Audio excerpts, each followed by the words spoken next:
Bungee छोड़ सतगुरु रामपाल जी परमेश्वर जी की जय हो। परम पिता परमात्मा सारी सृष्टि के रचनहार, कुल मालिक, असंख्य ब्रह्मांडों के स्वामी, जगत गुरु, तीनों लोकों में प्रवेश करके सबका भरण पोषण करने वाले राजाधिराज, आत्माधार, नाथों के नाथ, देवों के देव महादेव, सर्वेश्वर महेश्वर, मृत्युंजय, अजरो अमर, आदि अनादि, सनातनी प्रभु, जगत पिता जगदीश्वर, श्री श्री 1008 की उपाधि के वास्तविक अधिकारी, अकाल मूरत सौद स्वरूपी राम वासुदेव सर्वगतम ब्रह्म, परम पूजे प्रथम पूजे, परम संत, परम पुरुष, परम धनी, परम दयालु, सत्य कबीर, हक्का कबीर, अल्लाहु कबीर, अल्लाहु अकबर, बाखबर, अल्लाह ताला, जगत के तारणहार, जगत के मुक्तिदाता, जगत के जगन्नाथ, हारे के सहारे, हिंदुओं के राम, मुसलमानों के अल्लाह, सिखों के वाहेगुरु, ईसाइयों के मसीह, दया के सागर दयानिधि, करुणा के सागर करुणानिधि, स्वयंभू परिभू, संकट मोचन, कष्ट हरण, मंगल करण, दुख भंजन, अविगत कबीर, निर्विकार निर्विषम परमात्मा, अलय अलेख सतगुरु, आदि अनादि सतगुरु, असली मर्यादा पुरुषोत्तम, असली राम, असली कृष्ण, असली घनश्याम, असली मुरारी, राजाओं के राजा, महाराजाओं के महाराजा, शहंशाहों के शहंशाह, सम्राटों के सम्राट, भगवानों के भगवान, अल्लाहों के अल्लाह, प्रभुओं के प्रभु, मसीहाओं के मसीह, सच्चे वाहिगुरु, बाबाओं के बाबा, पीरों के पीर, सेठों के सेठ, जगत सेठ, सावलसा सेठ, सर्वगुण संपन्न, अनंत कोटि कलाओं के स्वामी, अनंत कोटि ब्रह्मांडों के नायक, योगियों में महायोगी, ध्यानियों में महाध्यानी, सिद्धों में परम सिद्ध,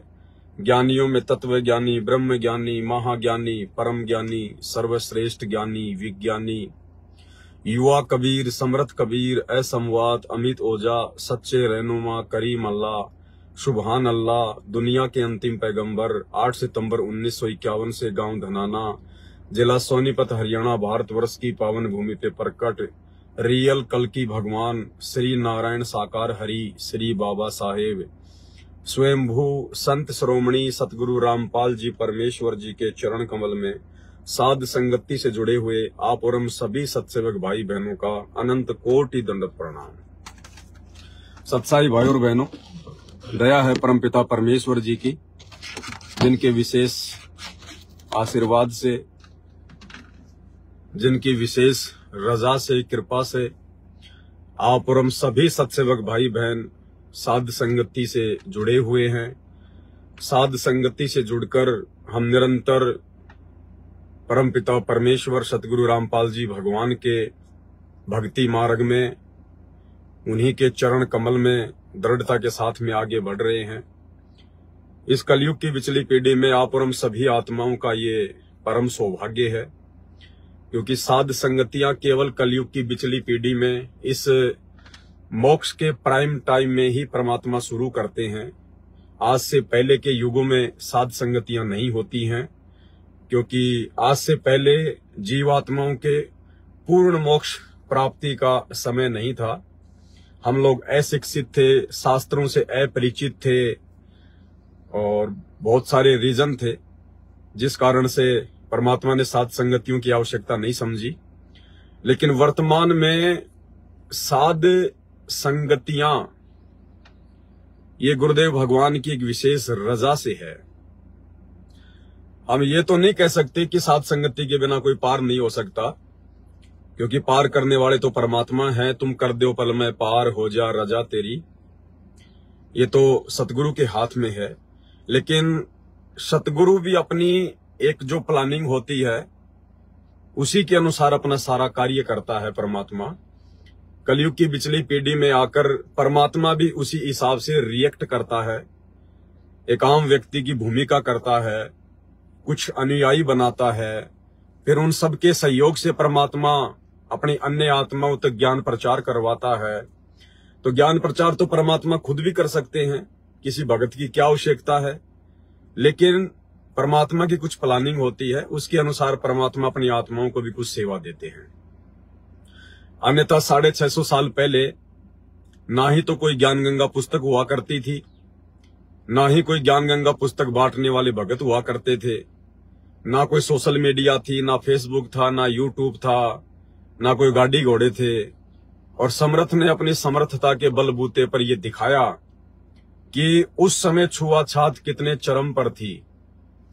और परमेश्वर उस जाति में उन्होंने रोल किया, अभिनय किया, जुलाहा जाति में, जिनके लोग शकल भी नहीं देखा करते थे। और विशेषकर जो ब्राह्मण समुदाय था वो तो जुलाहा जैसे लोगों को अपने कपड़ों से भी स्पर्श नहीं होने देते थे। उस जाति में परमेश्वर आए और 64 लाख उनके भगत हुए, उनके अनुयायी हुए, जिनमें सबसे बड़ा जो ब्राह्मण था उस समय, सबसे बड़ा ब्राह्मण पूरे हिंदुस्तान में, सभी जो ब्राह्मण हैं उन सब का मुखिया पंडित रामानंद, जिसके 52 द्वारे थे। आप ये जितने भी बद्रीनाथ, केदारनाथ, जगन्नाथ, नीलकंठ, वैष्णो देवी, ये जितने भी धाम हैं, ऐसे ऐसे 52 द्वारे हैं, 52 धाम हैं। उन 52 धामों के ऊपर उसका प्रभुत्व था।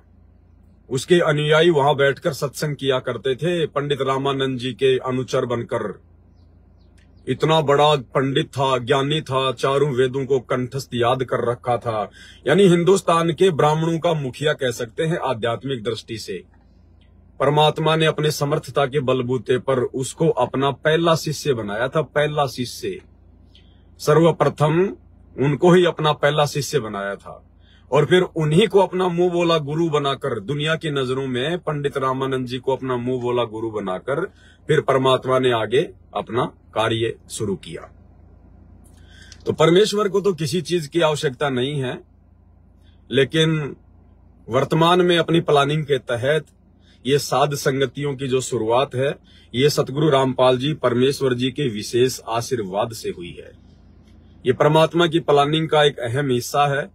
और साध संगति से जुड़े बिना, यानी सतगुरु रामपाल जी परमेश्वर जी से उपदेश लेने के बाद में यदि आपको साध संगतियां प्राप्त नहीं होती है, यदि आप साध संगति से नहीं जुड़ते हैं, तो भाइयों और बहनों, इस कलयुग की बिचली पीढ़ी में हम भाई बहन पूर्णतया मोक्ष प्राप्त नहीं कर सकते हैं। ये परमेश्वर की सुनियोजित एक जो है प्लानिंग है। इसको चाहे वर्तमान में कोई माने ना माने, ये भगत के अपने विवेक और ज्ञान आधार के ऊपर है। क्योंकि जबरदस्ती तो परमात्मा किसी आत्मा पे अपना ज्ञान भी नहीं थोपता है। अन्यथा ये तो इतना समर्थ है, ये तो एक सेकंड में सबकी बुद्धि चेंज कर दे।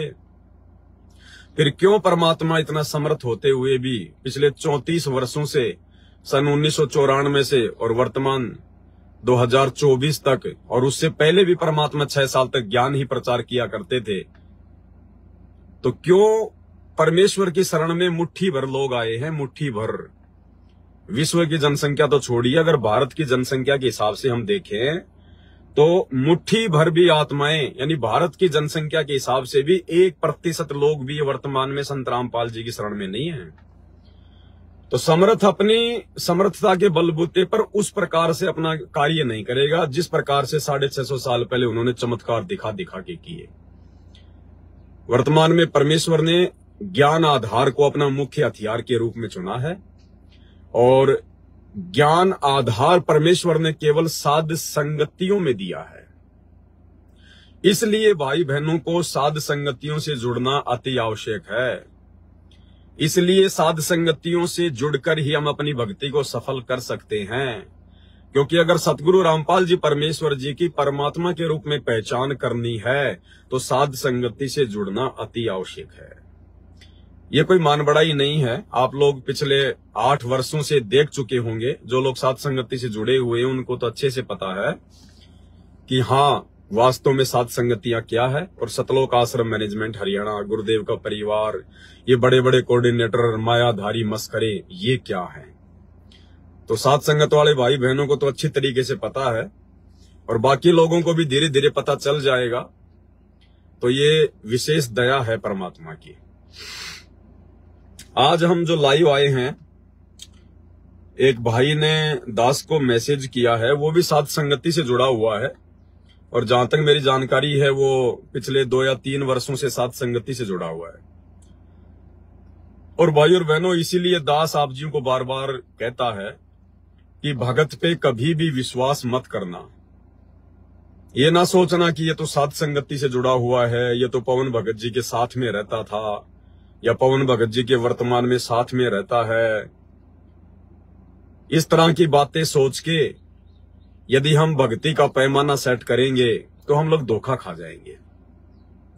दास आप भाई बहनों को सदा यही राय देता है कि भाई और बहनों, मुझ पवन दास की भी केवल उसी बात का अनुसरण करना, उसी बात को फॉलो करना जो बातें गुरुजी के ज्ञान आधार से आपको उचित लगे, जो आपकी आत्मा ज्ञान आधार से स्वीकार करे। अन्यथा मेरी हर बात को फॉलो करना किसी के लिए कंपलसरी नहीं है और ना मैं किसी से नाराज होता हूं कोऑर्डिनेटरों की तरह कि यदि हमारी बात नहीं मानी तो मुंह फुला लेंगे। दास केवल अपनी ड्यूटी निभा रहा है, अपना शिष्य धर्म अदा कर रहा है गुरुदेव की गैर हाजिरी में। कोई माने तो ठीक और ना माने तो ठीक।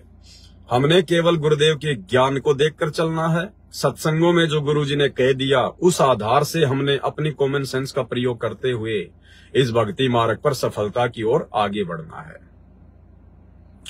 तो किसी भी भगत भाई को देखकर आपने नहीं चलना है, क्योंकि साध संगतियों में भी काफी संख्या में लोग अब जुड़ने लगे हैं धीरे धीरे। सतलोक आश्रम मैनेजमेंट हरियाणा वालों की हरकतों को देख देख कर, उन आश्रमों में जा जाकर उनको मानसिक शांति नहीं है।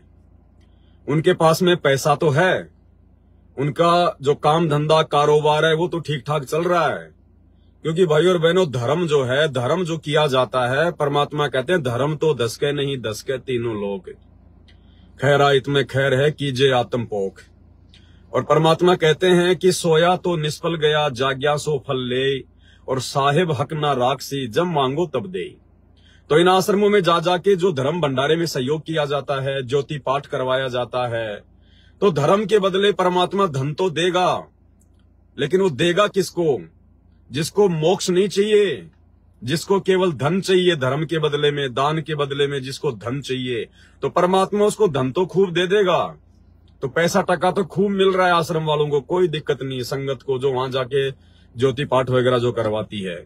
लेकिन भाई और बहनों, इस भक्ति को सफल बनाने के लिए जिन चीजों की आवश्यकता है वो चीजें उनको छटांग भी नहीं मिल रही है। सबसे पहले तो हमारे को मानसिक शांति चाहिए, आत्मिक संतुष्टि चाहिए, परमात्मा की भक्ति में आनंद आना चाहिए, परमात्मा के प्रति हमारे हृदय में प्रेम उमड़ना चाहिए, ज्ञान आधार, हर प्रकार की शंकाओं का समाधान। ये सारी चीजें उन आश्रमों में नहीं है, ना किसी कोऑर्डिनेटर के पास में है, ना गुरुजी के बेटा बेटी भाई बंधु रिश्तेदारों के पास में है। तो मोक्ष के लिए आत्मा को जिन चीजों की भूख है, प्यास है, वो चीजें उन आश्रमों में नहीं है।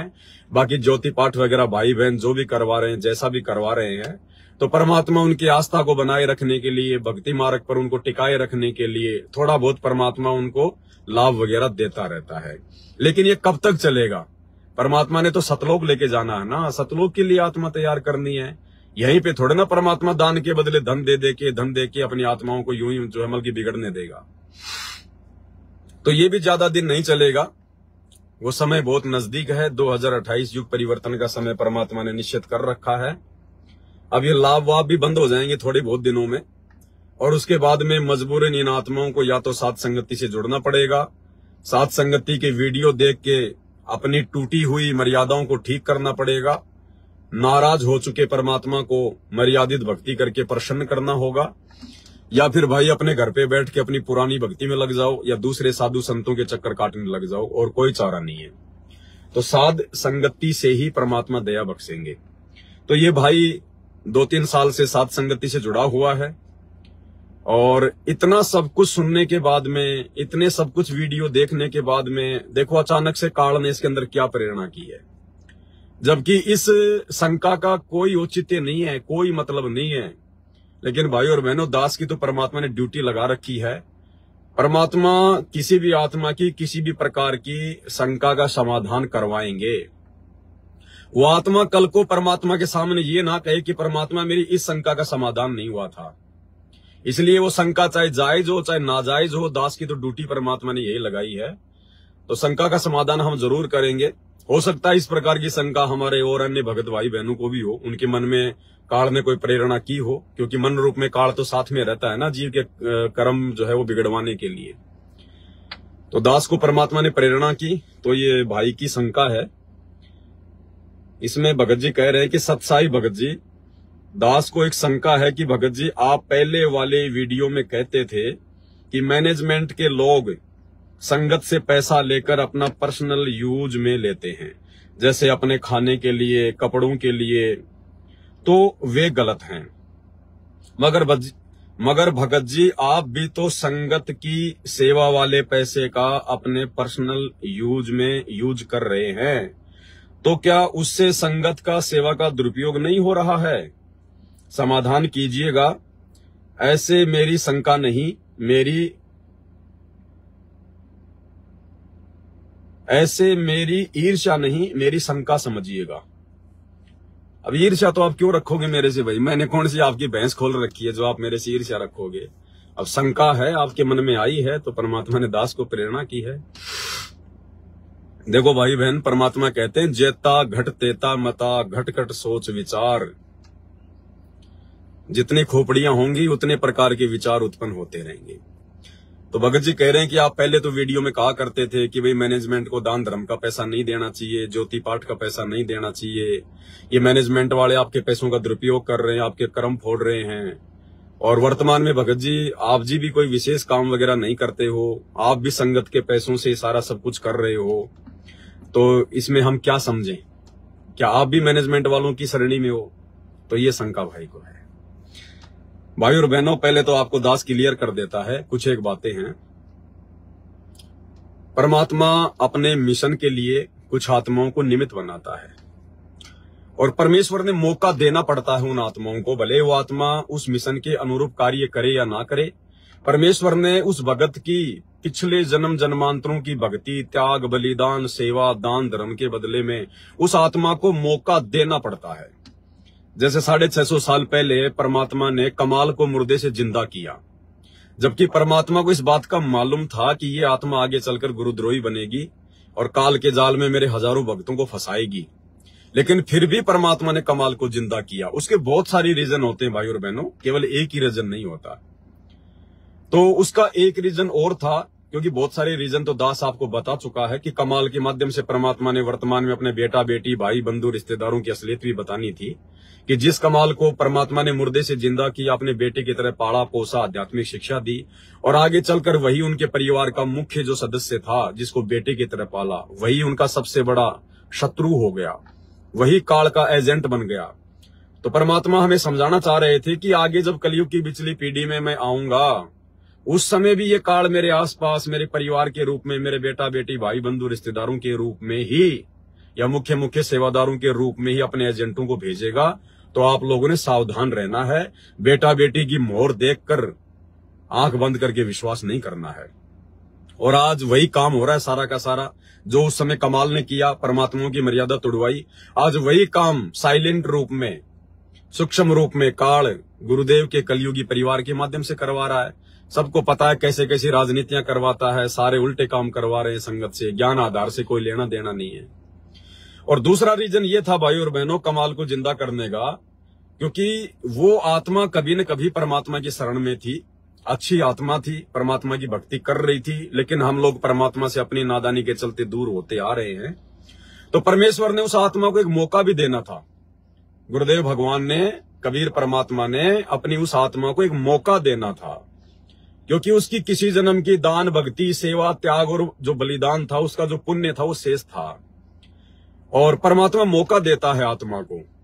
तो परमेश्वर ने उस कमाल की आत्मा को, जहां भी वो जिस भी योनि में थी, जहां भी थी, उस आत्मा को परमात्मा ने मौका दिया। ये जरूरी नहीं है कि कमाल ने जो शरीर छोड़ा था वो जिस भी वो कबीले में था, और जो कबीले वाले थे जिन्होंने उसको पानी के अंदर एक नाव सी बना के उसको पानी में बहा दिया था, जरूरी नहीं है कि वही आत्मा को परमात्मा ने वापस डाला था। नहीं, ना जाने कौन सी योनि से उठा के उस आत्मा को परमात्मा ने उस मुर्दे शरीर में डाला।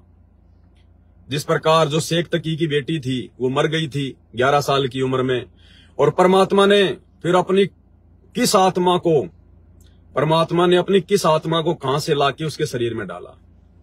तो बहुत सारे रीजन होते हैं भाई और बहनों। तो कहने का मतलब है परमात्मा आत्माओं को मौका देता है, उनको अपने मिशन के लिए निमित्त बनाता है। तो वर्तमान में भाई और बहनों दो आत्माएं, सबसे पहली आत्मा है गुरुजी का भाई महेंद्र। गुरुजी का भाई महेंद्र, जिसको परमात्मा ने सतलोक आश्रम मैनेजमेंट हरियाणा का मुखिया बनाया है। मुखिया बनाने का मतलब गुरुदेव ने अपने मुख से उसको मुखिया नहीं बनाया, कोई सरदार नहीं बनाया है, लेकिन उसके पिछले संस्कारों से परमात्मा ने उसको एक ड्यूटी दी और नादान संगत ने उसको गुरुदेव का भाई समझकर सतलोक आश्रम का एक मुख्य व्यक्ति समझकर उसको विशेष जो है महत्व देना उसको शुरू कर दिया। और आश्रम में भक्तों का शंका समाधान भी वो किया करता था। अब आज पता चल रहा है कि वो क्या शंका समाधान किया करता होगा। तो परमेश्वर ने उस महेंद्र की आत्मा को भी मौका दिया, उसको सतलोक आश्रम मैनेजमेंट हरियाणा में उसको रखा। ज्यादातर लोग उसकी बातें मानते थे, उसको फॉलो करते थे, कोऑर्डिनेटर लोगों को संभालता था, बहुत सारी जो व्यवस्था है, जो मैनेजमेंट है, वो उसको देखा करता था। तो महेंद्र को परमात्मा ने निमित्त बनाया। दूसरी तरफ भाई और बहनों साध संगतियों के लिए मुझ पवन दास को परमात्मा ने निमित्त बनाया। और फिर परमेश्वर ने अपने इसार जेल से आए हुए एक 9 पेज के लेटर में, जो लेटर आपको दास ने पढ़ाया था, 2 बार उसके ऊपर वीडियो भी बन चुके हैं, उस लेटर में परमात्मा ने सांकेतिक रूप में लिखा हुआ है। सांकेतिक रूप में क्या लिखा है परमात्मा ने कि ये जो महेंद्र दास है, जो गुरुजी का छोटा भाई है, ये और जो ये पवन दास है आपका भाई, ये दोनों आत्माएं सतगुरु रामपाल जी भगवान की, इस कबीर परमात्मा की जो है, ये परम आत्माएं हैं। परम आत्माएं मतलब आम आत्माओं से ये श्रेष्ठ आत्माएं हैं। ये दास पवन दास और महेंद्र दास, ये दोनों जो है परमात्मा के ये परम भगत थे। ये किसी जन्म में, किसी युग में हम दोनों सतगुरु रामपाल जी भगवान के, इस कबीर परमात्मा के परम भगत रह चुके हैं। और मेरा और महेंद्र का, हम दोनों का 84 लाख योनियों में जन्म नहीं हुआ, जब से परमात्मा ने शरण में लिया है, जब से भी लिया होगा परमात्मा ने। मैं और महेंद्र केवल 2 ही आत्मा है संगत में, जो 64 लाख वाली आत्माओं में से नहीं है। यानी गुरुजी का भाई और ये पवन दास, हम दोनों 650 साल पहले 64 लाख वाली आत्माओं में नहीं है। हम आत्माएं बार बार मां के गर्भ से जन्म लेकर नहीं आ रही हैं। हम आत्माओं को परमात्मा ने 84 में नहीं जाने दिया। और वर्तमान में परमात्मा ने हम दोनों ही आत्माओं को मौका दिया है अपने इस मिशन में सहयोग के लिए, अपने अच्छे जो कर्म है वो बनाने के लिए हम दोनों आत्माओं को परमात्मा ने मौका दिया। अब इसीलिए तो भाई और बहनों देखो, गुरुजी की लाखों की संगत में से 2 भाग हो गए। गुरुजी की लाखों की संगत में से 2 भाग हो गए, और एक जो टुकड़ा है वो सतलोक आश्रम मैनेजमेंट हरियाणा है, जिसका मुखिया उधर जो है ये महेंद्र बना हुआ है।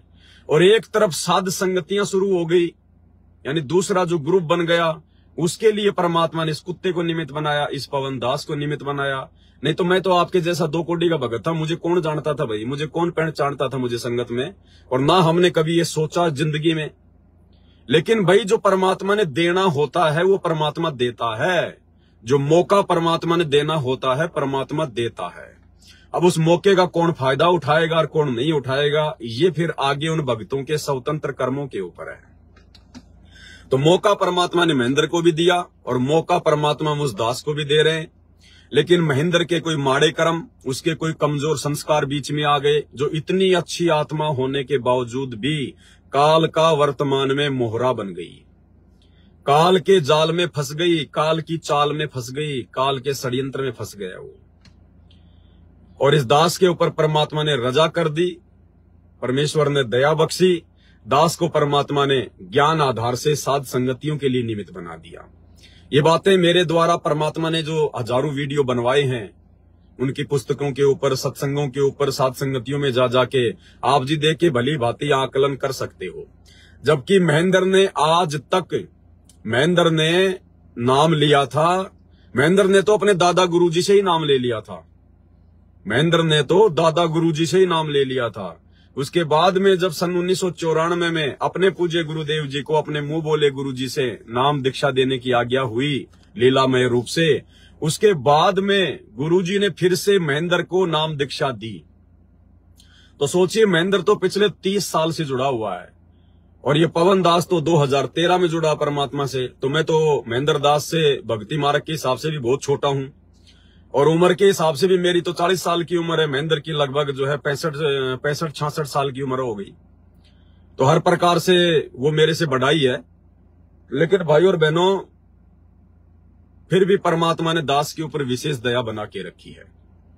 वो आत्मा महेंद्र जिसको गुरुजी ने मौका दिया, आज वो काल की गोद में जाके बैठ गया और इस दास से परमात्मा ने ज्ञान आधार से साध संगतियों के लिए निमित्त बना के हजारों की संख्या में हर एक नया टॉपिक, हर एक नया संकेत, हर एक नई जानकारी और हजारों की संख्या में परमात्मा ने 2-2 घंटे के, 3-3 घंटे के, कई तो 5-5 घंटे की साध संगतियां हुई है।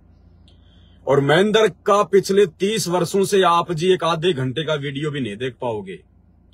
उसने आज तक अपने 30 साल के भक्ति इतिहास में अपने भगत भाई बहनों के बीच में बैठ के ज्ञान आधार से कभी आधे घंटे की ज्ञान चर्चा भी नहीं की है। ना उसने इस प्रकार से सतगुरु रामपाल जी के परमात्मा होने के विषय में कोई वीडियो बनाया है, ना उसने भक्तों को बैठा कर कोई साध संगति की है। आप उसका 30 साल के इतिहास में एक आधे घंटे का वीडियो भी आपको देखने को नहीं मिलेगा। तो ज्ञान आधार से परमेश्वर ने इस नीच, इस कुत्ते, इस 2 कौड़ी के जीव के ऊपर दया बख्शी है। तो मौका परमात्मा ने महेंद्र को भी दिया और मौका परमात्मा ने मेरे को भी दिया। अब परमात्मा अपने मिशन के लिए जिन आत्माओं को निमित्त बनाएगा और जो सेवा परमात्मा ने जो पूर्व निर्धारित कर रखी होती हैं, जब वो सेवा परमात्मा करवाएगा तो भाई और बहनों, ना तो काम धंधा वो महेंद्र कर सकता और ना काम धंधा इधर ये पवन दास कर सकता। क्योंकि अगर काम धंधा करेंगे तो फिर हम इस प्रकार की सेवाएं कर ही नहीं, पर हम बिल्कुल सेवा कर ही नहीं, जो है वो नहीं पाएंगे जो सेवाओं के लिए परमात्मा ने निमित्त बनाया है। तो उधर महेंद्र को परमात्मा ने निमित्त बनाया और महेंद्र ने अपने स्वतंत्र कर्मों का दुरुपयोग करते हुए, क्योंकि जब तक जीव की मर्यादा नहीं टूटेगी और जब तक कोई बहुत बड़ा दोष अपने गुरुजी के प्रति भगत में नहीं आएगा, तब तक जीव काल की गोद में जाके नहीं बैठता। लेकिन महेंद्र के मन में अपने गुरुजी के प्रति कोई बहुत बड़ा दोष आया है, बहुत भयंकर दोष आया है, जिस दोष की कोई माफी नहीं हो सकती।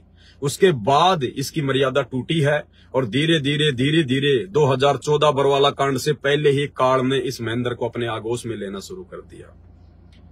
और संयोग देखो भाई और बहनों, 2005 में महेंद्र ने अपनी नौकरी छोड़कर और सतलोक आश्रम जो करोथा है वहां पर ये रहने लग गया। मतलब रहता तो अपने परिवार में अपने बाल बच्चों के साथ में ही था, लेकिन काल ने इसको 2005 में गुरुजी के साथ में जोड़ दिया और 1 साल के अंदर अंदर इन्होंने जो है करोथा कांड करवा दिया। 2006 में फिर करोथा कांड हो जाता है। 2005 में करोथा आश्रम में महेंद्र की एंट्री और 2006 में ही करोथा कांड हो जाता है। और उसके बाद में इन्होंने बरवाला कांड करवाया। बरवाला कांड तो बिल्कुल क्लियर है, स्पष्ट है, आप लोगों को वीडियो बना के दे दिए हैं। इन्हीं लोगों के द्वारा लिखी गई पुस्तक भ्रष्ट जज को मार्ग से आपको दिखा दिया गया क्या सही है और क्या गलत है। तो कहने का मतलब भाई और बहनों, जब तक कोई बहुत भयंकर दोष अपने गुरुजी के प्रति नहीं आएगा, तब तक वो आत्मा काल के षड्यंत्र में नहीं फंसती है। और महेंद्र के मन में कोई भयंकर षड्यंत्र आया है कोई भयंकर दोष आया है, और दोष कोई छोटा मोटा नहीं आया। खुद ये गुरु बनना चाहता था, गुरुजी की जगह लेना चाहता था। ये आश्रम में अपने आप को गुरुजी के बाद में दूसरा जो है छोटा ये गुरु समझता था। और बहुत सारी आत्माएं भी इसके सामने कह दिया करती थी कि भाई गुरुजी के बाद तो महेंद्र ही है, भाई गुरुजी की बात मानना और महेंद्र की बात मानना दोनों बराबर है। तो काल जो है धीरे धीरे हवा भरता रहता था इसके अंदर। काल इसके अंदर धीरे धीरे हवा भरता रहता था और हवा इसमें इतनी भर गई कि अब ये फिर गुब्बारा बन के ऊपर ही उड़ गया। तो मौका इसको दिया परमात्मा ने, लेकिन ये मौका चूक गया मान बढ़ाई में आके, अहंकार में आके।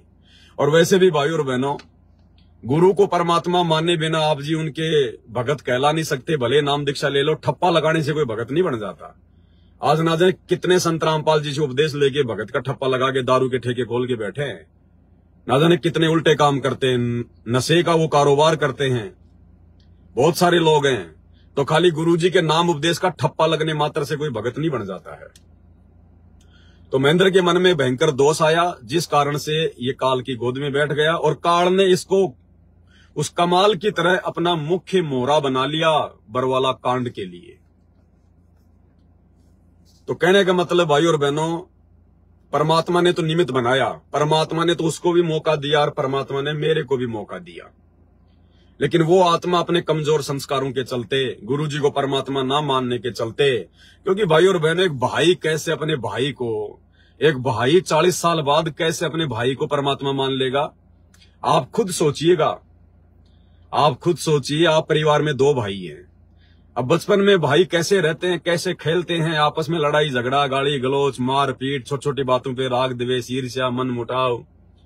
फिर बड़े हो जाते हैं, कोई अपना काम करने लग गया। महेंद्र जो है वो पुलिस डिपार्टमेंट में लग गया, ये रोहतक में एसपी का ड्राइवर लग गया महेंद्र। गुरुजी अपना जूनियर इंजीनियर का डिप्लोमा करके अपनी जो है इरिगेशन डिपार्टमेंट में अपनी नौकरी पे लग गए। ब्याह शादी हो गई, और ब्याह शादी होने के बाद भाई और बहनों, आपस में औरतों की कहां बनती है? अरे वर्तमान में नहीं बनती, वर्तमान में नहीं बनती भाई और बहनों। महेंद्र की औरत यानी महेंद्र का परिवार और गुरुजी का परिवार आपस में एक दूसरे को फूटी आंख भी नहीं सुहाते, फूटी आंख भी। इस दास के पास में तो सारे प्रमाण हैं, सारे सबूत हैं। बरवाला कांड के बाद में ये दांतरे निकाले करते थे, ये हंस हंस के दांतरे निकाला करते थे महेंद्र का परिवार, महेंद्र की औरत। और ये मंजू खुद कहा करती थी कि इनको जरा भी दुख नहीं है, जरा भी परेशानी नहीं है इनको कि हमारे गुरुजी जेल में हैं, और ये तो दांतरे निकालते फिरते हैं, दांतरे निकालते। खुद मंजू की ऑडियो इस दास ने अपने कान से सुनी है, और मेरे को सुनाई किसने? महेंद्र का मुख्य व्यक्ति डॉक्टर संदीप, डॉक्टर, दांतों का डॉक्टर, गुड़गांव का रहने वाला। पहले उसके घर पे नामदान केंद्र था, फिर वो गुड़गांव का कोऑर्डिनेटर बना दिया गया, और इस हार जेल में जाकर गुरुजी के दांतों का इलाज भी वही करके आया था। तो उस व्यक्ति का जयपुर में कोई एग्जाम वगैरह था, ये बात है तकरीबन 2016 के आसपास की। उस समय महेंद्र का और संदीप डॉक्टर का 36 का आंकड़ा चल रहा था, आपस में इनकी बनती नहीं थी। तो ये जयपुर आया हुआ था, और उस समय ये मेरे संपर्क में आ गया। तो मेरे घर पर ये डॉक्टर संदीप और इसकी जो वाइफ है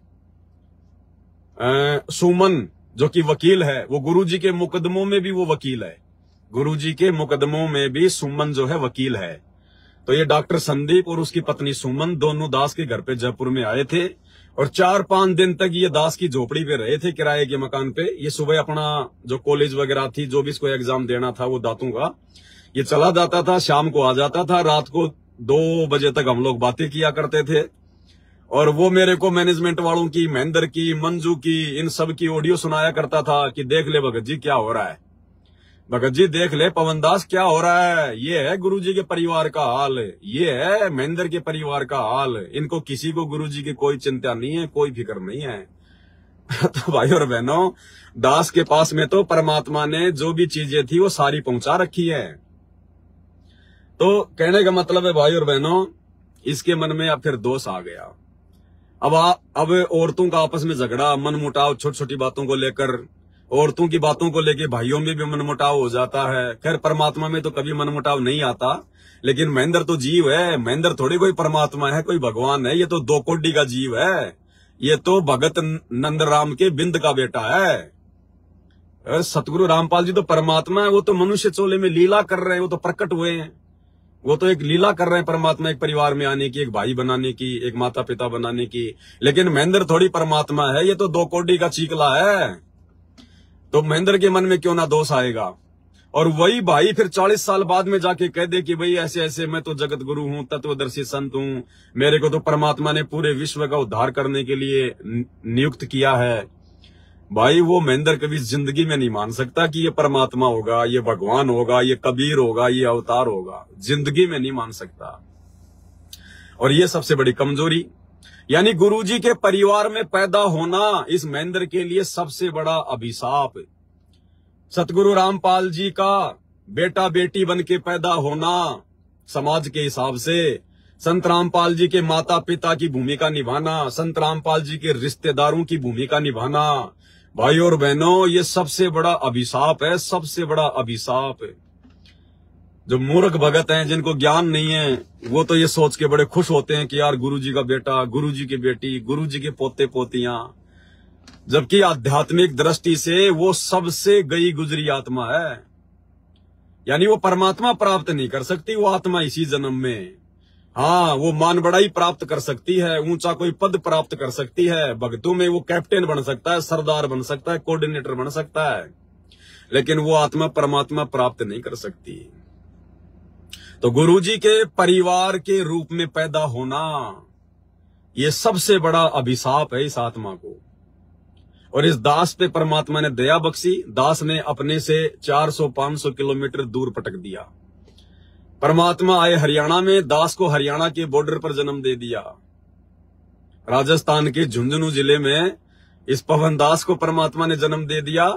और महेंद्र, जो कि अच्छी आत्मा थी परमात्मा की, मालिक का वो परम भगत था, लेकिन कोई पिछला संस्कार, कमजोर संस्कार, उसको परमात्मा ने अपने पास में जन्म दे दिया।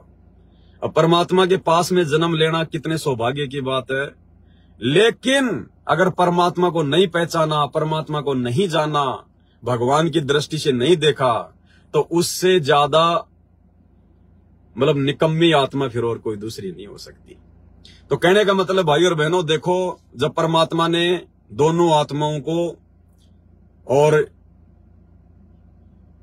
अलग अलग मिशन के लिए नियुक्त किया है, तो ना तो काम धंधा वो महेंद्र कर सकता।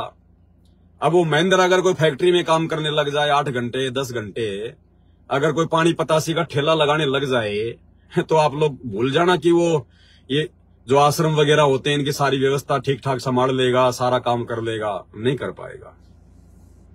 और ये पवन दास अगर इसी प्रकार से अगर 8-8 10-10 घंटे अगर फैक्ट्री में जाके काम करेगा, तो फिर रात को 3 घंटे खड़ा होकर वीडियो नहीं बन सकते, कमर जवाब दे जाएगी काम धंधा करते करते। और भी बहुत सारी बातें भाई और बहनों।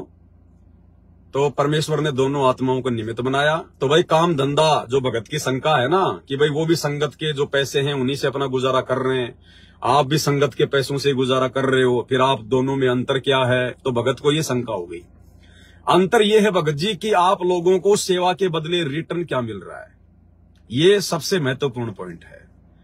यानी जो लोग सतलोक आश्रमों में ज्योति पाठ और दान का पैसा दे रहे हैं, उन लोगों को जिस भी प्रकार से सहयोग कर रहे हैं, तो उस संगत को उन आश्रमों से रिटर्न क्या मिल रहा है? कुछ भी रिटर्न नहीं मिल रहा, कुछ भी।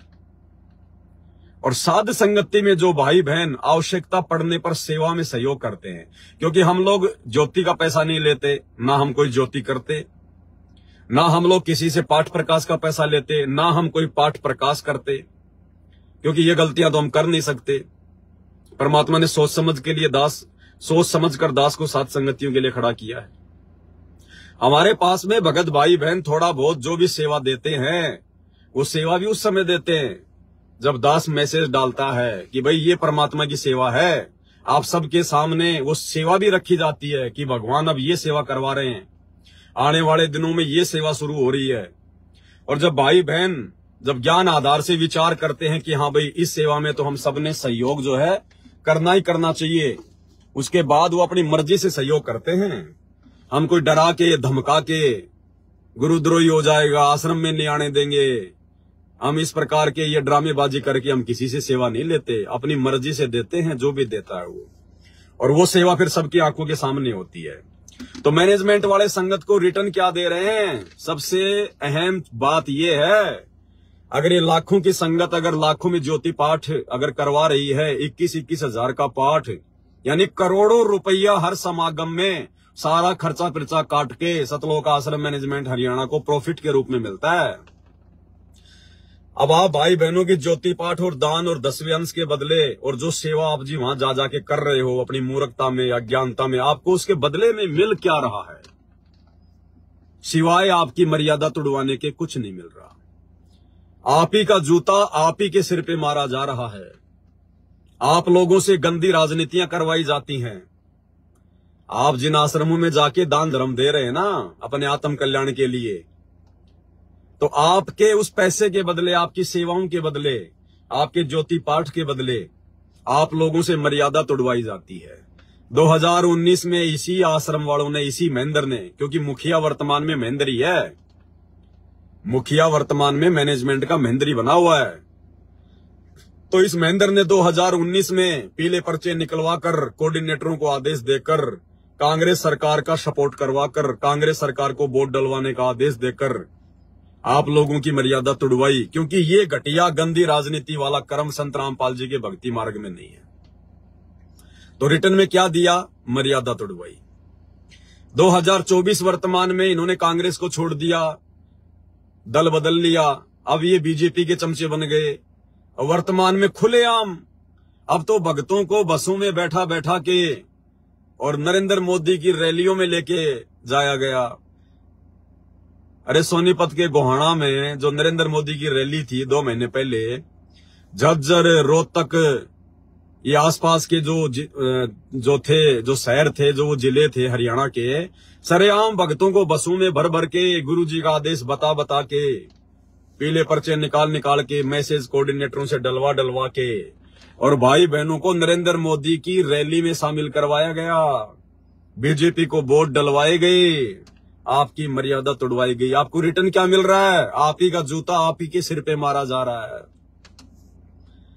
फिर इन्होंने धनाना गांव वालों के लिए बैडमिंटन का स्टेडियम बना दिया, आप ही का जूता आप ही के सिर पे मार दिया, आप ही के पैसे का दुरुपयोग किया।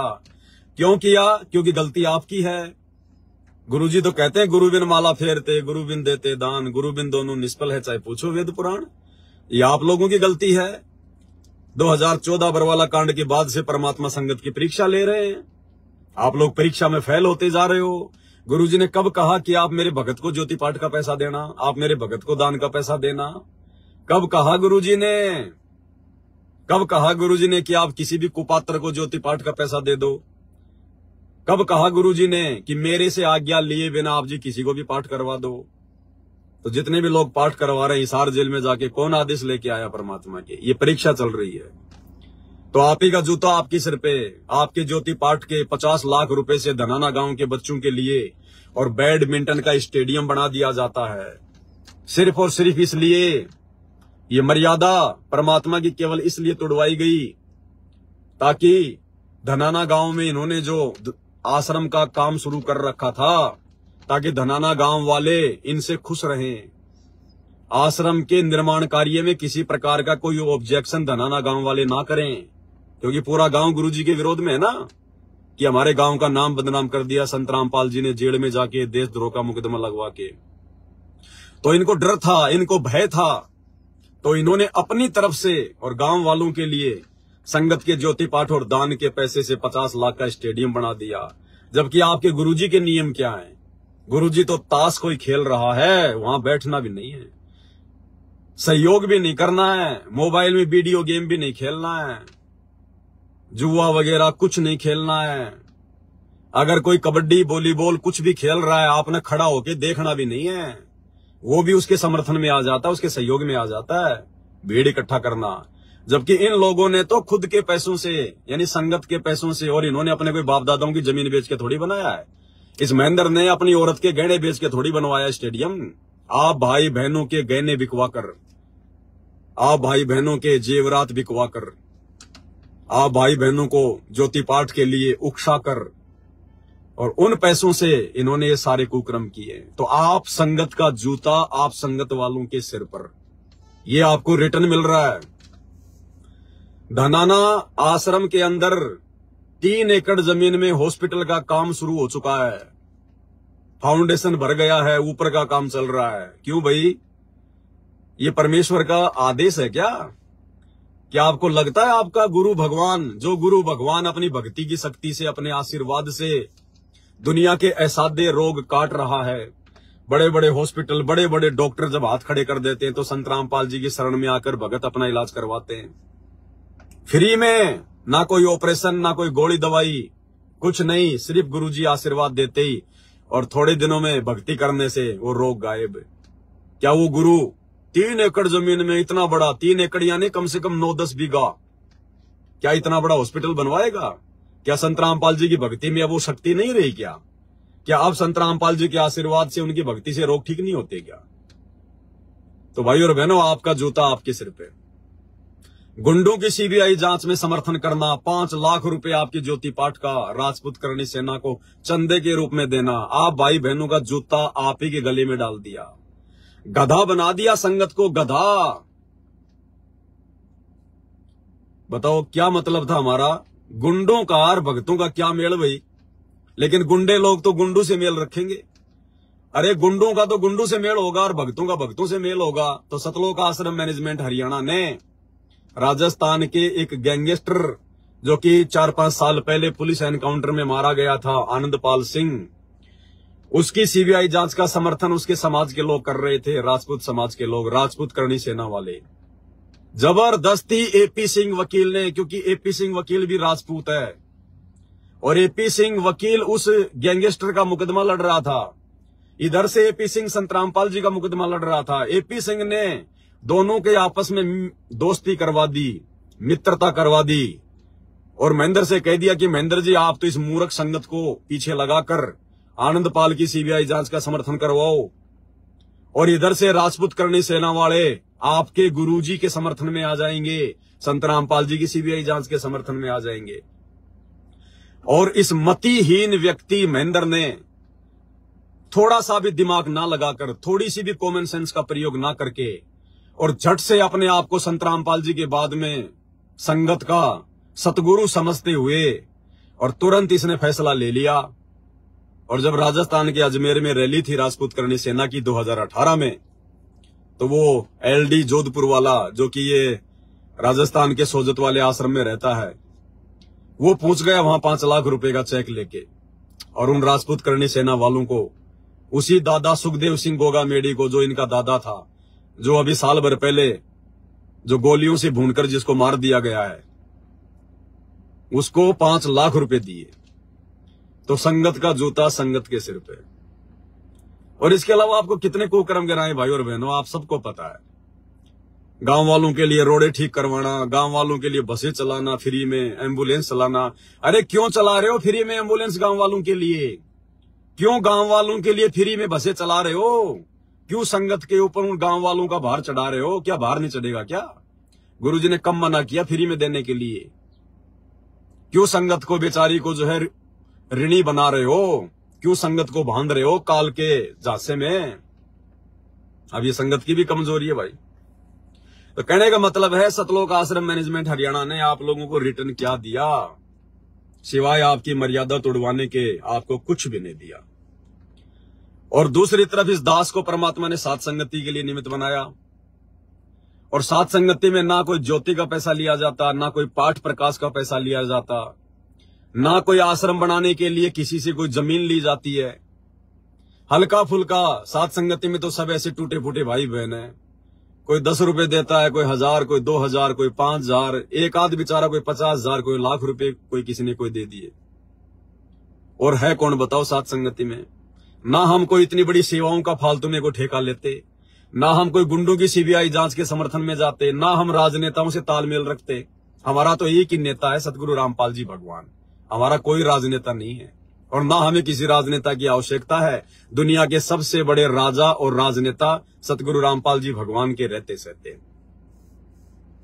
तो भाई बहन छोटी मोटी सेवाओं के लिए जो सेवा उनको पहले बताई जाती है, फिर वो सोच समझ कर सेवाओं में सहयोग करते हैं। और उन सेवाओं के बदले में आपको दिया क्या जाता है? उन सेवाओं के बदले में साध संगतियों के माध्यम से आप लोगों को रिटर्न क्या दिया जा रहा है? आप लोगों को वो रिटर्न दिलवा रहा है परमात्मा सतगुरु रामपाल जी भगवान। आप लोगों के चंद सहयोग के बदले इस दास को निमित्त बनाकर वो वस्तु रिटर्न करवा रहा है, जो वस्तु आप जी लाख जन्म में अरबों खरबों की संपत्ति इकट्ठी करके भी नहीं कमा सकते। आप लोगों को मर्यादाएं दी जा रही हैं, जिन मर्यादाओं को निभाने से सतगुरु प्रसन्न होता है। और सतगुरु प्रसन्न है तो बताओ फिर आपका बाल कौन बाका कर देगा यहां पर? फिर आपके पास में कमी किस चीज की है? आप लोगों को रिटर्न जबरदस्त दिया जा रहा है, कई गुना रिटर्न मिल रहा है यहां से सात संगति से। आपको परमात्मा ने दास को निमित्त बनाकर ज्ञान आधार से इतना दृढ़ कर दिया, इतना मजबूत कर दिया। जैसे गुरुजी सत्संग में कहते हैं ना कि अगर ब्रह्मा विष्णु महेश भी अगर मेरे 3 वर्ष के बच्चे के सामने 3 वर्ष का भगत, यानी भले उम्र उसकी 40 साल है, लेकिन 3 साल से जिसने नाम दीक्षा ले रखी है, ब्रह्मा विष्णु महेश भी आध्यात्मिक ज्ञान में मार खा के जाएंगे। तो वो केवल परमात्मा ने साध संगतियों में तैयार किए हैं वो भगत है, इन आश्रमों में नहीं है वो भगत है। इनको तो यहाँ के राजनेता ही जो है मतलब गुल्लाबादी खिला रहे हैं। ये सतलोक आश्रमों से जुड़े हुए भाई बहन ब्रह्मा विष्णु महेशकार, इनका तो क्या सामना करेंगे। इनको तो ये महेंद्र जैसे 2 कोटि के जीव, इनके कोऑर्डिनेटर, ये 2 कोटि के जीव ही इनको राजनीति में, इनको जो है वो गुल्लाबादी बचपन में हम कहते थे, जैसे आपस में मतलब जमीन में लोट मारना, उसको कहते थे गुल्लाबादी। तो इनको तो महेंद्र जैसे 2 कोटि के जीव ही जो है गुल्लाबादी खिला रहे हैं। तो ब्रह्मा विष्णु महेश से टकराने की कहां औकात है इन बेचारे आश्रम वालों की। 2 कोटि के राजनेताओं की रैलियों में आप लोगों से धक्के खलवाए जा रहे हैं। तुम कहां से ब्रह्मा विष्णु महेश से टक्कर ले लोगे ज्ञान आधार से? मर्यादा तुम्हारी एक भी नहीं है, तुम्हारे गुब्बारे में हवा है नहीं और तुम उड़ने की सोच रहे हो चांद पे, कैसे पहुंच जाओगे भाई? तो परमात्मा ने इधर साध संगतियों से थोड़ी बहुत सेवाओं के बदले, जिसने भी जैसा की है, परमात्मा ने ज्ञान आधार से उन आत्माओं को लोहा बना दिया, लोहा। आज ब्रह्मा विष्णु महेश भी ज्ञान आधार से मुंह की खा के जाएंगे अगर आ गए तो। काल ने कितने प्रयास किए हम भाई बहनों को तोड़ने के लिए। काल ने अपने एजेंटों के माध्यम से कितने कुप्रयास करवाए, साध संगतियों में आके लड़ाई झगड़े करवा के, या वैसे भी हम भाई बहनों के ऊपर मुकदमे करवा के, जेल करवा के, मारपीट के माध्यम से। ये कौन कर रहा था? ये काल ही तो कर रहा था। अरे वो स्वयं तो आता नहीं और अपने एजेंटों के माध्यम से तो सारे काम करवाएगा। तो काल के एजेंट वर्तमान में गुरुजी का परिवार बना हुआ है, कोऑर्डिनेटर बने हुए हैं। तो ये लोग हमारे साथ में जितनी भी जो ये बदतमीजियां कर रहे हैं, मार पिटाई, गाली गलौज, मुकदमेबाजी, जेल में भिजवाना, साथ संगतियों को रुकवाना, धमकियां देना, ये कौन कर रहा है? ये साक्षात काल कर रहा है। तो काल मुंह की खा रहा नहीं खा रहा? क्या काल ने साथ संगतियां तोड़ दी क्या? बीच बीच में ना जाने हर साल अपने 2, 4, 5, 10 एजेंट साथ संगतियों में भेज देता था। वो मेरे पास में साथ संगतियों में बैठा करते थे। लोग सोचते थे यार ये तो बहुत अच्छा भगत होगा जो पवन भगत जी के साथ बैठा है। और वही काल के एजेंट फिर 10, 15, 20 आत्माओं को तोड़ के ले जाते थे। लेकिन क्या उन्होंने साथ संगतियां बंद करवा दी? क्या उनकी वजह से साथ संगतियां रुकी? क्या उनकी वजह से साथ संगतियां हल्की हुई? दास के जेल से आने के बाद इतनी वीडियो बन गई जितनी वीडियो तो दास पिछले 7 साल में नहीं बना पाया। दास के जेल से बाहर आने के बाद में साथ संगति से जुड़कर भाई बहन इतने दृढ़ हो गए जितने पिछले 7 साल में नहीं हो पाए। तो काल उनको नहीं तोड़ पाया, काल उनको डगमग नहीं कर पाया। तो ये रिटर्न दिया परमात्मा ने हमें चंद सेवाओं के बदले, साथ संगतियों से जोड़कर। ये रिटर्न आपको उधर नहीं मिलेगा, ये परमात्मा ने साथ संगतियों से दिलवाया। मर्यादा और भक्ति से बढ़कर कोई प्रतिफल नहीं है। और यही 2 चीजें, मर्यादा और भक्ति, हमारे को सतलोक लेके जाएगी। अन्यथा हम तो वैसे जीवे जैसे हम पहले के युगों में थे। फिर आज से पहले हम सतलोक क्यों नहीं जा पाए?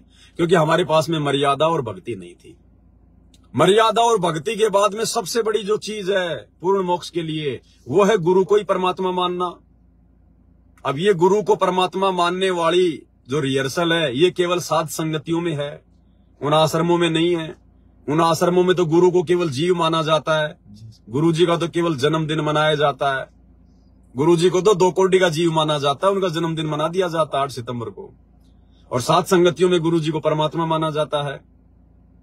उन लोगों की हिम्मत नहीं है कि वो कबीर जी की समझे जाने वाली दाढ़ी मूछ वाली नकली फोटो को फाड़ सकें, अपने दिल से उतार सकें और अपने गुरु जी को अपने दिल में कबीर जी के रूप में बैठा सकें। उन लोगों की औकात नहीं है, उनमें हिम्मत नहीं है, उनके संस्कार इतने मजबूत नहीं है। और इधर सात संगतियों के माध्यम से परमात्मा ने हजारों वीडियो बनवाए, हजारों भाई बहन अपना छोटा छोटा वीडियो बना के ज्ञान आधार से उस दाढ़ी मूछ वाली कबीर जी के समझे जाने वाले कागज की फोटो को फाड़ फाड़ के वीडियो बना के फेंक रहे हैं, फाड़ फाड़ के। जबकि भाई और बहनों, हिंदुस्तान में श्री राम, श्री कृष्ण, इन सबसे ज्यादा जो भगत हैं वो कबीर जी के भगत हैं। क्या कोई ऑब्जेक्शन हुआ?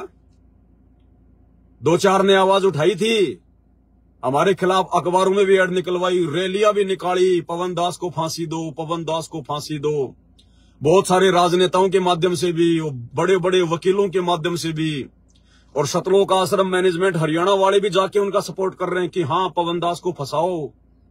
क्या परमात्मा ने किसी पर भी जरा सी आंच आने दी? तो समर्थ है किसके साथ में? समर्थ है किसके साथ में? क्योंकि समर्थ ने सोच समझ के तो इस कुत्ते को खड़ा किया है। ये फोटोएं फड़वाने के लिए तो परमात्मा ने दास को साथ संगतियों के लिए खड़ा किया है। क्योंकि भाई और बहनों, ये जो कार्य होते हैं ना, ये कार्य परम भक्तों के अलावा कोई दूसरा नहीं कर सकता। हालांकि मेरा इसमें कोई श्रेय नहीं है, मेरा कोई योगदान नहीं है। मैं ये बात तो आप लोगों को आज बता रहा हूं कि भाई गुरुजी ने इस दास को अपने परम भगत के रूप में सेवा दी है और उधर महेंद्र को अपने परम भगत के रूप में सेवा दी है। केवल ये दो ही आत्माएं हैं, लेकिन उसने अपने कर्म फोड़ लिए, दास पे परमात्मा ने दया बख्श दी। तो मेरे को तो ये बात 2019 से पता है, क्योंकि वो हिसार जेल से 9 पेज का जो लेटर है जिसमें परमात्मा ने संकेत कर रखा है कि ये महेंद्र और पवन दोनों मेरे परम भगत हैं। ये काशी में नहीं थे 650 साल पहले। इनको परमात्मा ने मिनी सतलोक में बीज रूप में जो है वो बैठा रखा था, और इस कलयुग की पिछली पीढ़ी में परमात्मा ने दोनों को धरती पे पटका है। तो दास को तो ये बात 2019 से पता है। क्या आपने कभी मेरे अंदर कोई घमंड, कोई अहंकार इस बात का, क्या आज से पहले कहीं कोई जिक्र आपने सुना? नहीं सुना। लेकिन अब ठीक का समय आ गया तो दास ने आपको बताना पड़ रहा है ये सारी बातें। अब भाई 100 रुपए का नोट अगर ये कहे कि मैं 100 रुपए का नोट हूं, मेरी औकात 100 रुपए की है, 100 रुपए तक की कोई भी वस्तु मैं आपको जो है मेरी जो कीमत के बदले मैं आपको जो है दिलवा सकता हूं, तो उसमें गलत नहीं है, झूठ नहीं है, अहंकार नहीं है, क्योंकि उसकी कीमत 100 रुपए की है। तो इसी प्रकार दास की कीमत परमात्मा ने बना रखी है। मेरी तो क्या औकात है, उस कागज के टुकड़े की क्या औकात है? वो तो सरकार ने मोहर लगा रखी है, इसलिए उसकी कीमत है। तो इसी प्रकार भाई और बहनों, इधर से आपको रिटर्न ही रिटर्न मिल रहा है। अब उधर वो लोग क्या कर रहे हैं? भंडारे करते हैं, ज्योति पाठ का पैसा जमा कराते हैं, लेकिन वो भी अपने कर्म फोड़ रहे हैं। सत्संगों में जो भंडारा होता है ना, सत्संगों का जो भोजन होता है, वो लड्डू जलेबी और बर्फी नहीं होती। अरे साल भर में कभी कभार एक बार बना दी वो बात अलग है, वो भी 3 में से केवल 1 मिठाई। तीनों मिठाई नहीं चलती, वो तो फिर जीभ का स्वाद हो गया, फिर तो काल का है वो आहार। मान लीजिए साल भर में आपने कभी कभी किसी विशेष समागम पर या तो जलेबी बना ली या लड्डू बना दिए, बर्फी नहीं चलती सत्संगों में। ध्यान रखना इस बात का। बर्फी ये बकवादों का भोजन है, ये ब्याह शादियों का भोजन है, ये शादी समारोह के जो है ये भोजन के अंतर्गत आता है बर्फी। सत्संगों का भोजन नहीं है बर्फी। और इन आश्रमों में क्या हो रहा है? हर समागम पे लड्डू जलेबी बर्फी, लड्डू जलेबी बर्फी, लड्डू जलेबी बर्फी। ये सत्संगों का भोजन नहीं है। अरे सतलोक आश्रम बरवाड़ा में संत रामपाल जी कब से सत्संग कर रहे हैं? आपने कभी सुना कि कभी उन्होंने सतलोक आश्रम बरवाड़ा के सत्संगों में लड्डू जलेबी या बर्फी तीनों में से एक भी चीज कभी भक्तों को खिलाई हो? एक आधी बार कभी किसी अपवाद स्वरूप, वो भी इन मैनेजमेंट वालों की सलाह पर, अगर तीनों में से एक मिठाई अगर गुरुजी ने अगर आदेश दिया हो तो बात अलग है। नहीं, गुरुजी ने कभी भी लड्डू जलेबी बर्फी या इस प्रकार का कोई भी आहार सत्संगों में भक्तों को नहीं करवाया। तो गुरुजी के टोटल मर्यादाओं के विरुद्ध सारा काम हो रहा है। तो क्या मिल रहा आपको? कुछ नहीं मिल रहा। इधर साथ संगति में आप भाई बहन आते हो, पूरी पूरी रात हम परमात्मा की ज्ञान चर्चा करते हैं, परमात्मा के ज्ञान पे हम लोग जो है डिस्कस करते हैं, छोटी से लेकर बड़ी शंकाओं का समाधान किया जाता है।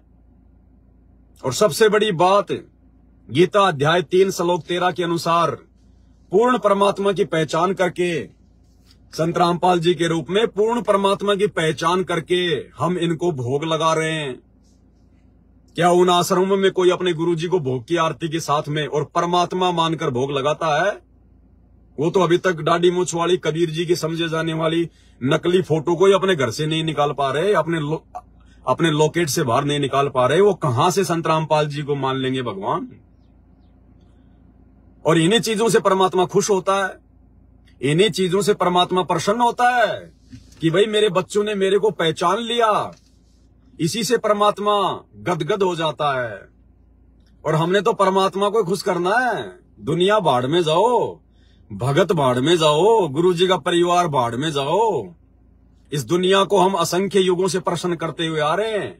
क्या मिला हमें सिवाय 84 लाख योनियों के, गधे कुत्ते सुअर बनने के? अब मौका आया हाथ में, अब ये मौका हाथ से जाने नहीं देंगे। आज हमारी 5 उंगलियां परमात्मा ने देसी घी में डाल रखी है। यानी आज हमें परमात्मा ने भक्ति के समुद्र में लाके बैठा दिया। तो भाई अब भी अगर मछली अगर प्यासी रहेगी तो भाई उसके अपने फिर वो निकम्मे कर्म है। कहते ना कि जल में मीन प्यासी मोई सुनत सुनत आवे हासी। तो अब भी अगर सात संगतियों से जुड़कर भी अगर किसी के मन में कोई डाउट आ रहा है, कोई शंका हो रही है या कोई जो है वो कमजोरियां दर्शाता है, तो भाई ये तो उसके अपने खुद के माड़े कर्म है। इसमें पवन दास का या सात संगतियों का किसी प्रकार का कोई रोल नहीं है। फिर तो यहां आपको सब कुछ रिटर्न मिल रहा है। और अगर उधर सतलोक आश्रमों में संगत के पैसे से अगर महेंद्र का परिवार चल रहा है, गुरुजी के बेटा बेटियों का यदि परिवार चल रहा है, तो भाई रिटर्न में आपको दे क्या रहा है वो परिवार? अरे वो तो भगत भी नहीं है। अरे जो अपने गुरु को भगवान नहीं मानता वो काहे का भगत है? वो हो ही नहीं सकता वो भगत। जो अपने गुरु के रहते सहते कागज के टुकड़े को भगवान मान के पूज रहा है, दाढ़ी मूछ वाली फोटो को, वो तो भगत भी पूरा नहीं है, भगत भी ढंग का नहीं है। ऊपर से उनकी कोई मर्यादा नहीं है। वो तो आप लोगों का उल्टा मर्यादा और तुड़वा रहे हैं। तो वो तो आप लोगों जितने भी भगत नहीं है, गुरु जी के बेटा बेटी, उनका भाई, ये स्टेट कोऑर्डिनेटर, तो आप लोगों के पैसों से जो उनका परिवार जो चल रहा है, उनके घर में जो राशन पानी, जो आटा वगैरह आता है, घी चावल दाल आती है, तो आप संगत वालों को जो उन आश्रमों में पैसा देती है, उनको तो उसका भी रिटर्न नहीं मिल रहा। और इधर परमात्मा ने सबसे पहले दया करी इस नीच 2 कोड़ी के, इस पत्थर के रोड़े को, टुकड़े को, अपने चरणों की धूल को, इस पवन दास को परमात्मा ने मर्यादाओं में रहना सिखाया। अपना आशीर्वाद देके इस दास को छोटा मोटा भगत बनाया, एक योगी बनाया। और परमात्मा कहते हैं एक योगी को भोजन करवाना 1000 ब्राह्मणों को भोजन करवाने के बराबर है। तो अगर साथ संगत वाले भाई बहनों के सेवाओं के सहयोग से, दान के सहयोग से नहीं, ये दास किसी से दान नहीं मांगता, ना मुझे आवश्यकता है, ना मैं मांग सकता। गधा नहीं बनना मुझे आपका दान लेके। दान केवल गुरु को दिया जाता है, गुरु अधिकारी है। तो उधर मैनेजमेंट वाले बन रहे हैं गुरु, हमने गुरु नहीं बनना। कोई भी सेवा आती है, दास आप सबको लाइव आके बोलता है, मैसेज डालता है, वीडियो बनाता है, भाई ये सेवा है, जिसने सहयोग करना करो। और उसी से परमात्मा दास का भी राशन पानी का काम चलवाते हैं। तो अगर इस दास का परिवार यदि परमात्मा के द्वारा निमित्त बनी हुई संगत के सेवा के पैसों से अगर अपना जो गुजर बसर है यदि वो कर रहा है, तो भाई आप लोगों को तो जबरदस्त रिटर्न मिल रहा है। क्योंकि आपके पैसों से और एक योगी भोजन कर रहा है, एक योगी का पूरा जो परिवार है वो भोजन कर रहा है। क्योंकि जब तक दास मर्यादा में रहेगा तो मेरा परिवार भी मर्यादा में रहेगा। अगर परिवार का मुखिया बिगड़ गया तो पूरा परिवार बिगड़ेगा। हाँ, ये बात अलग है भाई, अगर परिवार में कोई अगर ज्ञान आधार से चल रहा होगा तो फिर वो पवन दास की बात नहीं मानेगा कि भाड़ में जाए पवन दास। चाहे मैं किसी का बाप हूं, चाहे मैं किसी का पति हूं, चाहे मैं किसी का बेटा हूं, चाहे मैं किसी का ताऊजी हूं। अगर ज्ञान आधार होगा और मैं यदि कोई दिन अपने माड़े संस्कार के चलते भक्ति से डगमग हो गया तो उनके यही विचार होंगे कि भाड़ में जाओ ये पवन दास, हम तो परमात्मा के भगत है, परमात्मा के बच्चे हैं, हमने इससे थोड़ी सीखा है। हमने नाम दीक्षा अपने भगवान से लिया है, भक्ति हमने अपने भगवान की करनी है, मोक्ष हमें हमारे गुरुजी देंगे, पवन दास थोड़ी देगा। लगता होगा मेरा पति, लगता होगा मेरा ताऊ, लगता होगा मेरा बाप, ये अलग बात है। तो आप भाई बहनों के पैसों से तो परमात्मा ने एक पूरे परिवार को सबसे पहले तो योगी बनाया, वास्तव में भगत बनाया। देखो ये जो शब्द मैं कह रहा हूं ना, इसमें मेरा कोई मान बढ़ाई मत समझ लेना कि भाई पवन दास अपने आप को भगत समझ रहा, अपने आप को योगी समझ रहा, नहीं। अरे बताऊंगा नहीं तो फिर आपको मालूम कैसे चलेगा। अब तो परमात्मा ने सारे ना योगी बना दिए। ये पवन दास ही थोड़ा कोई अकेला योगी है, कोई भगत है। अब तो सात संगति से जुड़े हुए प्रत्येक भाई बहन योगी बन गए, भगत बन गए। और इसीलिए हम भाई बहनों को परमात्मा इतना रिटर्न दे रहा है। छोटी छोटी सात संगतियों में भाई बहन जाते हैं, 10, 15, 20 भगत आते हैं, आपस में मिलकर भंडारा बनाते हैं, गुरुजी को भोग लगाते हैं, फिर भंडारा करते हैं। उन 10-20 भगतों को खिलाने से ही हर भगत को परमात्मा कितना लाभ दे रहा है, जितना उधर आश्रमों में लाखों को खिलाने से नहीं दे रहा। क्योंकि सात संगतियों में जितने भाई बहन आते हैं वो सारे योगी हैं। वास्तव में जो भगत कहे जाते हैं, जिस प्रकार के भगत सतगुरु रामपाल जी भगवान जो बनाना चाहते हैं ना, विषय वासनाओं से दूर, अपने गुरुजी को ही परमात्मा मानना, अपने गुरुजी को भोग लगाना, दुनियादारी से कोई लेन देन नहीं, राजनीति से कोई लेन देन नहीं, रिश्तेदारियों तक में हमने जाना छोड़ दिया, बाहर का पानी तक पीना हमने छोड़ दिया। मजबूरी की बात अलग है। अब योगी और कैसा होता भाई? अब योगी के कोई सींग थोड़े लगेंगे कि तब पता चलेगा कि हाँ ये सामने से योगी आ रहा है। अब परमात्मा ने भोग क्रिया से दूर कर दिया, बाहर के भोजन से दूर कर दिया, अपनी भक्ति देके परमात्मा ने मर्यादित जो है मतलब भगत बना दिया। अब योगी और कैसा होगा फिर? तो अब सात संगतियों में अगर 10 भाई मिलके भी आपस में अगर गुरुजी को भोग लगा के भंडारा करते हैं ना, तो उन 10 भक्तों को भोजन करवाने का फायदा 10,000 लोगों को भंडारा करवाने के बराबर है। सामान्य लोगों को नहीं, आम समाज में हम जिनको जो मतलब ब्राह्मण कहते हैं, 10,000 ब्राह्मणों को भोजन करवाने जितना फल परमात्मा सूक्ष्म रूप से उन सभी भक्तों के अकाउंट में डाल देता है, सात संगति करवाने वालों के भी और सात संगति में सहयोग करने वालों के भी। तो ये सूक्ष्म रूप में है सारा खेल। जैसे मोबाइल से मोबाइल में गूगल पे से फोन से लाखों हजारों रुपए भेज दिए जाते हैं, लोगों को पता भी नहीं चलता। तो ये सूक्ष्म भक्ति है, इसका अकाउंट हमें बाद में पता चलेगा। जब यहां पर कोई विशेष आपत्ति आएगी उस समय परमात्मा सामने खड़ा मिलेगा और धर्मराज के दरबार में परमात्मा आगे खड़ा मिलेगा। अब बताओ अगर इस बात में कोई झूठ है तो बता दो, और इसका प्रमाण देख लो फिर आप कि वास्तव में ये सही है या गलत है, हमें रिटर्न मिल रहा है कि नहीं मिल रहा है। उन आश्रमों में जाने वाले लोग, इन आश्रमों में जब भी कोई समागम होता है और जो लोग वहां जाते हैं जो पिकनिक के लिए, सेल्फियां खींचने के लिए, मनोरंजन के लिए, लड्डू जलेबी खाने के लिए, कितने लोग रास्ते में एक्सीडेंट में मरते हैं, गाड़ियां पलट जाती हैं, परिवार का परिवार मर जाता है। महाराष्ट्र के लातूर जिले से 2018 में इसार की तारीख पे आ रहे थे, 13 भगत मर गए एक ही साथ, 13 भगत। क्या भगवान को नहीं पता था? क्या भगवान नहीं बचा सकता था? क्यों बचाएगा जब मर्यादा में नहीं हो तो, जब उनकी आज्ञा में नहीं चल रहे तो। इनके हर समागम में 10, 15, 20 भगत, तो ये जितने भी आश्रम इन्होंने खोल रखे हैं, इन आश्रमों में आते जाते समय यमराज को प्यारे हो जाते हैं। आप लोगों तक ये सूचना नहीं आने देते, वो तो सरकार की तरफ से कोई अखबार में आ गई तो आ गई, नहीं ये लोग आपको सूचना नहीं लगने देते। धनाना आश्रम में 4-5 भगत तो वहां पर बेचारे मजदूरी करते करते मर गए, वो आश्रम को जो है वो बनाते बनाते, वो तो बातें निकल के आ गई। इसलिए दास ने वो वीडियो बनाया कि 3 भगत ट्रैक्टर के नीचे दब के मर गए सेवा करते करते। काय का आश्रम है वो? आश्रम है वो मंदिर बन रहा है। वो बात आ गई तो दास के पास में मौका आ गया, परमात्मा ने दया करी, मैंने वीडियो बना दिया। नहीं तो ये लोग थोड़ी इस प्रकार की बातें संगत में आने देंगे। और इधर सात संगतियों में आज तक बता दो, कोई आज तक, सैकड़ों की संख्या में बड़ी बड़ी सात संगतियां हो चुकी हैं, छोटी मोटी तो होती रहती हैं।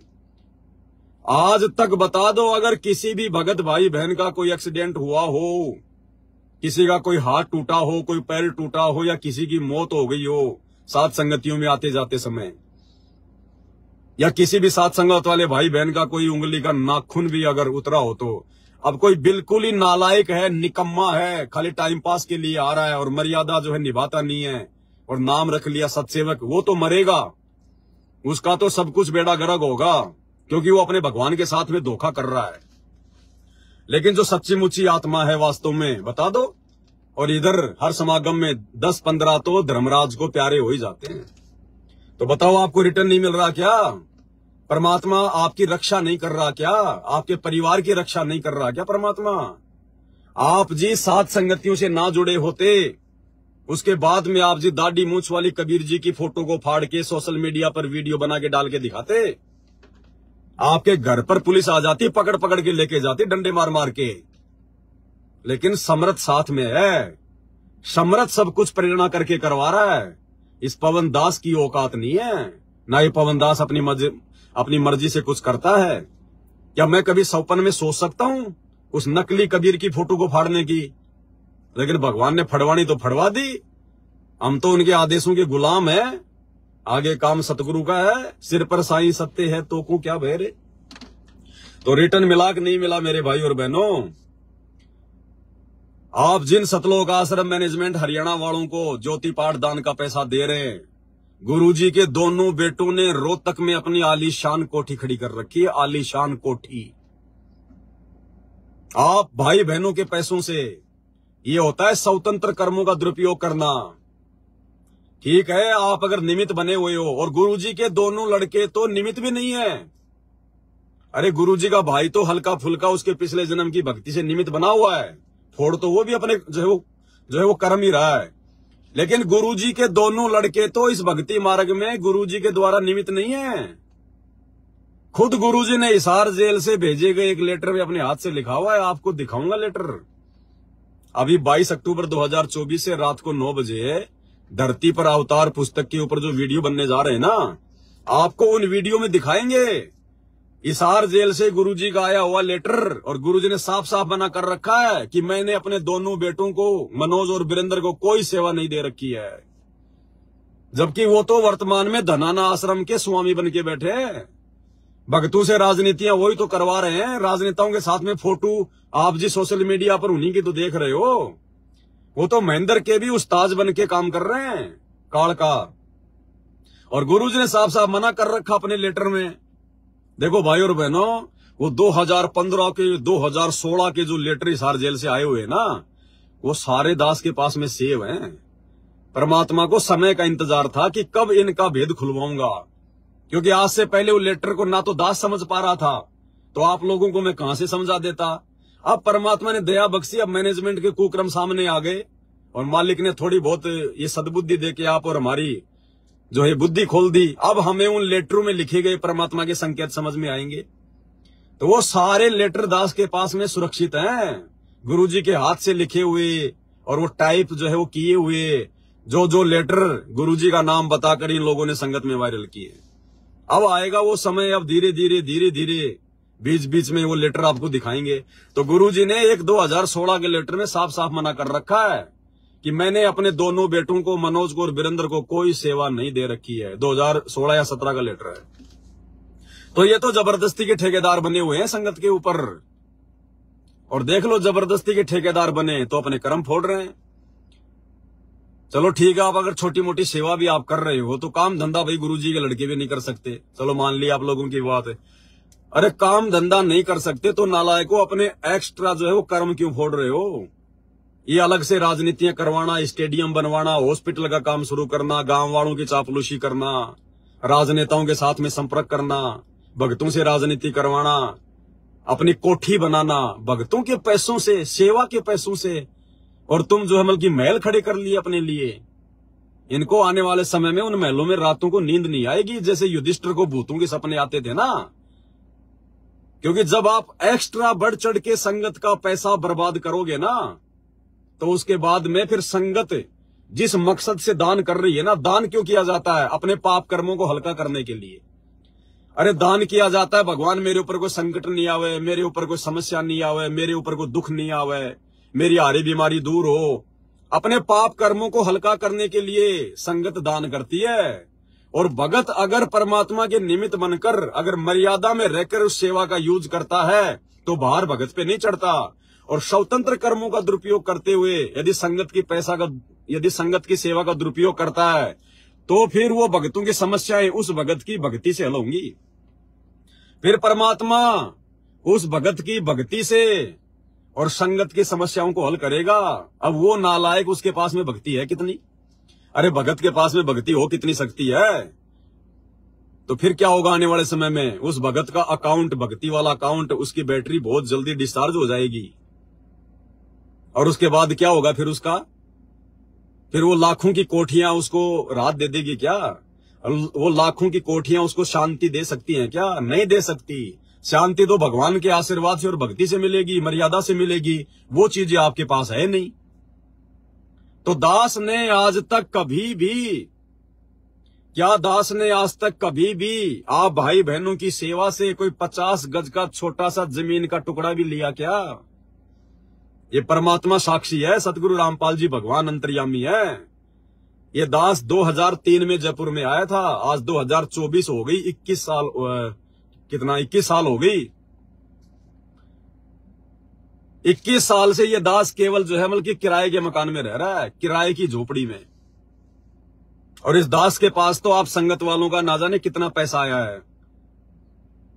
35 लाख रुपए के तो हमने गुरुजी की अखबार में विज्ञापन निकलवाए थे उनके प्रकट दिवस के ऊपर। पुस्तकें छपवाई गई और भी बहुत सारी सेवा थी। 25-26 लाख की वो टाटा सफारी हमने गाड़ी ली थी 2 साल पहले, जिसको मैनेजमेंट वाले चोरी करके ले गए। क्या दास के पास में पैसा नहीं था क्या? लेकिन दास ने कभी, लेना तो बहुत दूर की बात है, ये परमात्मा साक्षी है, सतगुरु रामपाल जी भगवान मुझ नीच को इसी समय धरती में गाड़ दे अगर मैं एक शब्द भी झूठ बोलूं तो। जब से आप भाई बहनों की सेवा आने लगी है, मैंने कभी सौपन में भी नहीं सोचा कि मैं 50 गज का छोटा सा जमीन का टुकड़ा लेके पटक दूं। अन्यथा मैं तो ले सकता था। अरे 10-15 लाख में तो बना बनाया मकान आ जाए, कौन सी बड़ी बात है। 10-12 लाख रुपए तो आप भाई बहन अगर सेवा का नाम लेके मैं बोलूं, आप जी 5 दिन में जमा कर दोगे। तो मैं चाहूं तो 10-15 लाख रुपए का कोई भी छोटा सा कोई फ्लैट वगैरह, कोई 2 BHK या फिर जो है मतलब 3 BHK लेके मैं पटक सकता हूं और कह दूंगा भैया मैंने तो सेवा के लिए लिया है, मैंने तो सेवा के लिए लिया है, जब गुरुजी आएंगे तब बेच देंगे और गुरुजी को पैसे दे देंगे, मुझे कौन मना करेगा। इस दास ने कभी सौपन में भी फ्लैट लेना तो बहुत दूर की बात है, 50 गज जमीन का टुकड़ा लेने की अगर सोची भी हो तो परमात्मा मेरी सारी भक्ति नष्ट कर दे इसी समय, सारी भक्ति। ये बात नहीं बोलेगा कोई, भक्ति करनी है, भक्ति से सतलोक जाएंगे। लेकिन भगवान ने जो दृढ़ता दे रखी है, जो सच्चाई है, सच्चाई को डंके की चोट पे बोलते हैं। कभी भी नहीं सोचा दास ने। ये गाड़ी तो दास को मजबूरी में लानी पड़ी, मजबूरी में, और वो भी उन्हीं लोगों ने कहा जो लोग गाड़ी चोरी करके ले गए, जिसके नाम से मैंने गाड़ी निकलवाई थी। वही नालायक व्यक्ति फिर गाड़ी को मैनेजमेंट में जाते ही, क्योंकि कार सवार हो गया, सिर पे कार सवार हो गया और गाड़ी को उठा के ले गया, धोखे से चोरी करके ले गया। एक चाबी उसके पास थी, मुझे इस बात का मालूम नहीं था।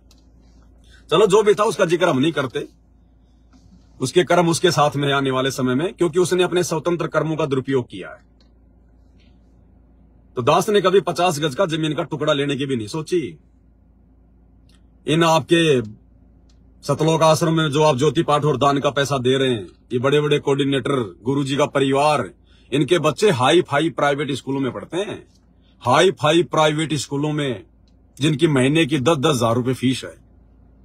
इस दास ने पिछले 3 वर्षों से अपने दोनों बच्चों को और अपने दोनों भाई के बच्चों को घर पे बैठा रखा है, दोनों को घर पे बैठा रखा, उनकी पढ़ाई छुड़वा दी कि बच्चा नहीं जाना स्कूल में, छोड़ो भाड़ में गई शिक्षा। शिक्षा का काम है भगवान को पहचानना, ये शिक्षा हमारा पेट नहीं भरेगी। हमारे दादा परदादा कोई BA MA करके अपना पेट नहीं भरते थे, अनपढ़ थे, उस समय शिक्षा भी नहीं थी। अब भगवान वापस वही समय ला देगा धरती पे, अगर भक्ति करेंगे तो टाइम पे वर्षा होगी, आपस में धार्मिकता होगी, प्यार प्रेम होगा, दुख सुख में एक दूसरे का सहयोग करेंगे। शिक्षा तो केवल परमात्मा पहचानने के लिए, ताकि मेरे बच्चे अक्षर ज्ञान लेके और शास्त्रों से पहचान कर लें कि सच्चा गुरु कौन है, सच्ची भक्ति क्या है, भगवान कौन है। और वो उन बच्चों को उनके माता पिता से हो गई पहचान, तो बच्चों को पढ़ने की आवश्यकता क्या है। नॉर्मली उनको अक्षर ज्ञान होना चाहिए। अक्षर ज्ञान के लिए उनको 1ली, 2री, 3री तक हमने पढ़ाया। भाई के बच्चों को तो मैंने 2री तक पढ़ाया, और मेरे जो बच्चे वो बड़े थे वो पहले से पढ़ रहे थे। तो बड़ा वाला जो लड़का है उसने खाली 10वीं की है, छोटे वाला पता नहीं वो 6वीं में था या फिर वो 7वीं में था। उसके बाद दास ने उनकी पढ़ाई छुड़वा दी कि भैया आप लोगों को हिंदी पढ़नी आ गई, हमने केवल आरती करनी है, आरती पढ़नी आनी चाहिए, मंत्र जाप करने हैं, मंत्र हमारे को जो है वो पढ़ने आने चाहिए। गुरुजी जब बतावें तो हमारे को गुरुजी क्या पढ़ा रहे हैं, क्या बता रहे हैं, हमारी समझ में आना चाहिए। बस अक्षर ज्ञान हो गया, क ख ग आ गया, ए आ ई ई आ गई, थोड़ी बहुत ABCD आ गई, और हमने क्या जज बनना है। अगर कोई फ्री में जज बनाए तो भी हम ठोकर मारेंगे उस पद को। अगर ज्ञान हो जाने के बाद में अगर कोई हमें यहाँ का प्रधानमंत्री भी बनाए ना, राष्ट्रपति भी, कि भाई चल पवन दास तेरे को राष्ट्रपति बनाते हैं, निर्विरोध, कोई चुनाव नहीं, कोई कुछ नहीं, सारे सांसद मिलके, सारे MP MLA मिलके तेरे को भारत का आजीवन राष्ट्रपति बना रहे हैं। ये दास उसी समय 4 बार थूकेगा राष्ट्रपति की पोस्ट के ऊपर कि भैया यहां तो अगर इंद्र का राज दे दिया जाए तो उस पे भी थूक के चलेंगे हम। तो इनके बच्चे प्राइवेट स्कूलों में पढ़ते हैं, आप भाई बहनों के ज्योति पाठ और दान के पैसे के बलबूते पर। और दास ने अपने बच्चों को घर पे बैठा रखा है ताकि आप भाई बहनों की सेवा का दुरुपयोग ना हो। क्योंकि क्या करना मैंने पढ़ा के, लोग महंगी महंगी अपने बच्चों को जो है कोचिंग में पढ़ाते हैं, पता नहीं उनका टारगेट फिक्स कर रखा है, इसको डॉक्टर बनाना, इसको इंजीनियर बनाना है। अरे कुछ ज्ञानवान दिमाग में है कि नहीं? 2028 आ रही है, वो गाजा में और फिलिस्तीन में भी लोग यही सोच के अपने बच्चों को कोचिंग करा रहे थे कि बच्चे को बड़ा होकर डॉक्टर बनाएंगे, इंजीनियर बनाएंगे। उनको वो शहर छोड़ के भागना पड़ गया, बाढ़ में गई वो डॉक्टरी इंजीनियरिंग की। 2 टाइम की रोटी के लिए भीख मांग रहे हैं वो इंजीनियर बनने वाले, वो डॉक्टर बनने वाले। तो समय क्या आ रहा है आने वाला? क्यों पैसा बर्बाद कर रहे हो भाई? मालिक की सेवा में लगाओ, दान धर्म में लगाओ, ताकि मुसीबत के समय परमात्मा सामने खड़ा मिलेगा। इन कोचिंग सेंटरों में दे दे के, इन स्कूलों में महंगी महंगी फीसें दे दे के तुम क्या रिटर्न ले लोगे? क्या तुम बच्चे को नौकरी लगाना चाहते हो? नौकरी नहीं है, आने वाले समय में नौकरी नहीं है। आने वाले समय में जिसको परमात्मा नियुक्त करेगा वो नौकरी करेगा। आने वाले समय में आपकी बड़ी बड़ी डिग्रियां देख के नौकरी नहीं मिलेगी। आपकी भक्ति, आपकी ईमानदारी, आपको कौन सा नाम प्राप्त है, आप जी मर्यादा में है कि नहीं है, ये बातें देख के नौकरी मिलेगी। जैसे पहले के समय में राजा महाराजा जब कोई दीवान, कोई वजीर वगैरह, कोई सेनापति वगैरह की नियुक्ति किया करता था तो उसकी वो परीक्षा लिया करता था वो गुप्त में कि ये आदमी ईमानदार है कि नहीं है, इसके अंदर कोई सच्चाई है कि नहीं है, ये कोई धोखाधड़ी तो नहीं करेगा, खाली पैसे के लालच में तो नौकरी नहीं चाह रहा है। तो राजा महाराजा भेष बदल के उनकी परीक्षा लिया करते थे। जैसे हम लोग पहले पढ़ा करते थे 7वीं 8वीं में, एक लेसन आता था कि एक दीवान था, राजा का दीवान, यानी राजा का जो मंत्री होता है मैन, जैसे कोई गृह मंत्री। तो पुराने समय में राजा महाराजा होते थे, तो उसका जो दीवान था, राजा का जो मुख्य आदमी था, सलाहकार था, उसके रिटायरमेंट का समय आ गया। उसने कहा कि महाराज अब मैं अपने बाल बच्चों के साथ में रह के भक्ति करूंगा, नौकरी मैंने बहुत कर ली। तो राजा को चिंता होगी कि भाई ऐसा दीवान मुझे और कहां मिलेगा। तो राजा ने कहा कि फिर एक बात, अगर आप रिटायरमेंट लेना चाहते हो ना तो ये आप ही की जिम्मेदारी है, दूसरा दीवान मुझे आप ही देके जाओगे। क्योंकि राजा ने सोचा कि ये अगर किसी को सेलेक्ट करेगा तो अच्छे आदमी को करेगा सेलेक्ट। तो उसने कहा जी ठीक है। तो उसने अखबारों में, यानी जैसा भी उस समय जो भी थे साधन, उस दीवान ने पूरे राज्य में ऐलान करवा दिया कि ऐसे ऐसे दीवान की पोस्ट खाली है और लोग जो है अपना इंटरव्यू देने के लिए आ जाओ। तो देश विदेश से, दूर दराज से हजारों की संख्या में लोग आ गए।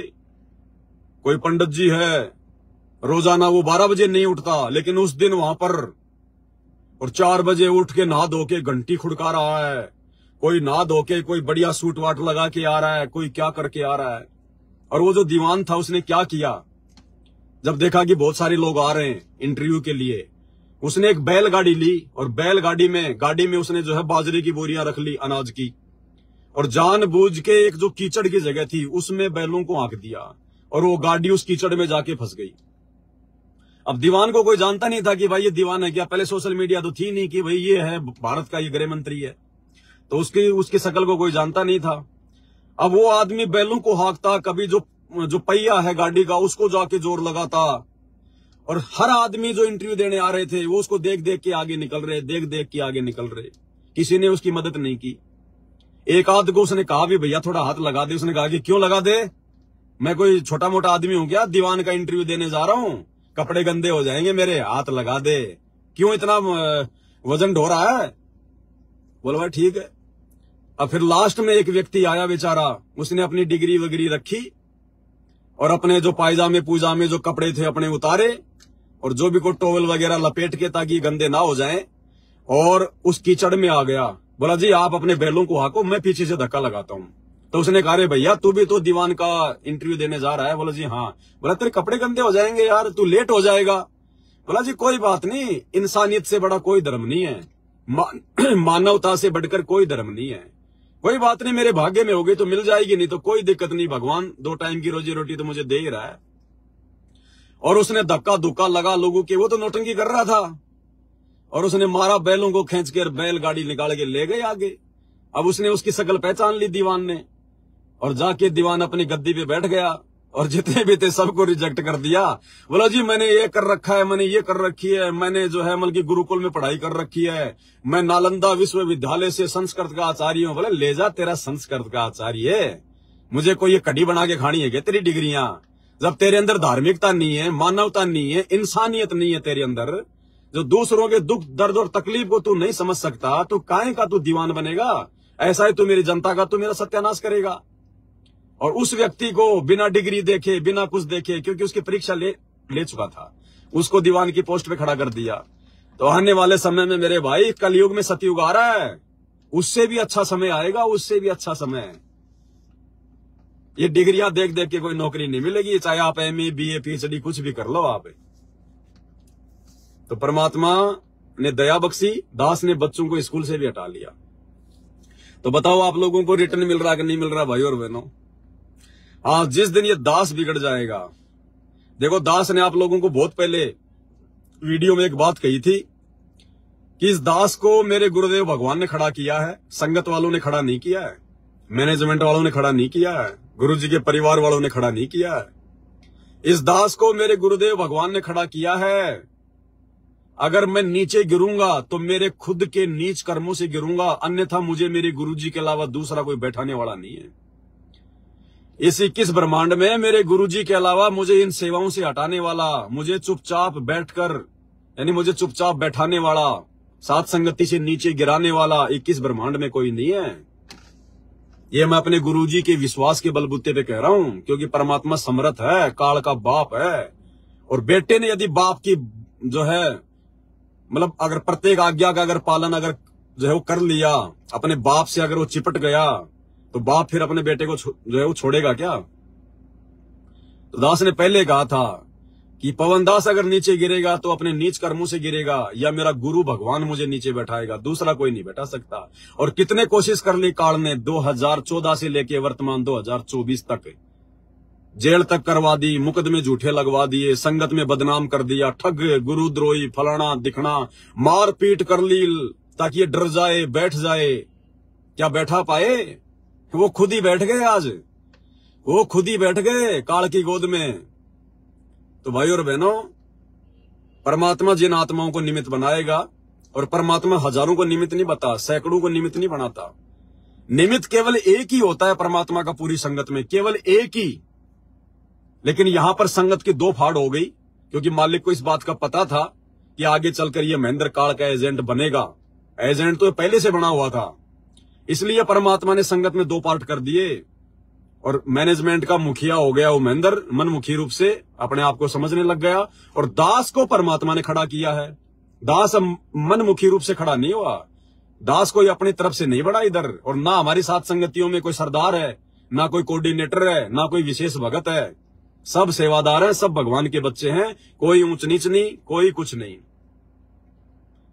तो संगत में निमित्त केवल एक ही होता है भाई और बहनों, दो नहीं होते। वो तो मजबूरी में मालिक ने उन आधे अधूरे भक्तों को, लाखों करोड़ों भक्तों को रोकने के लिए,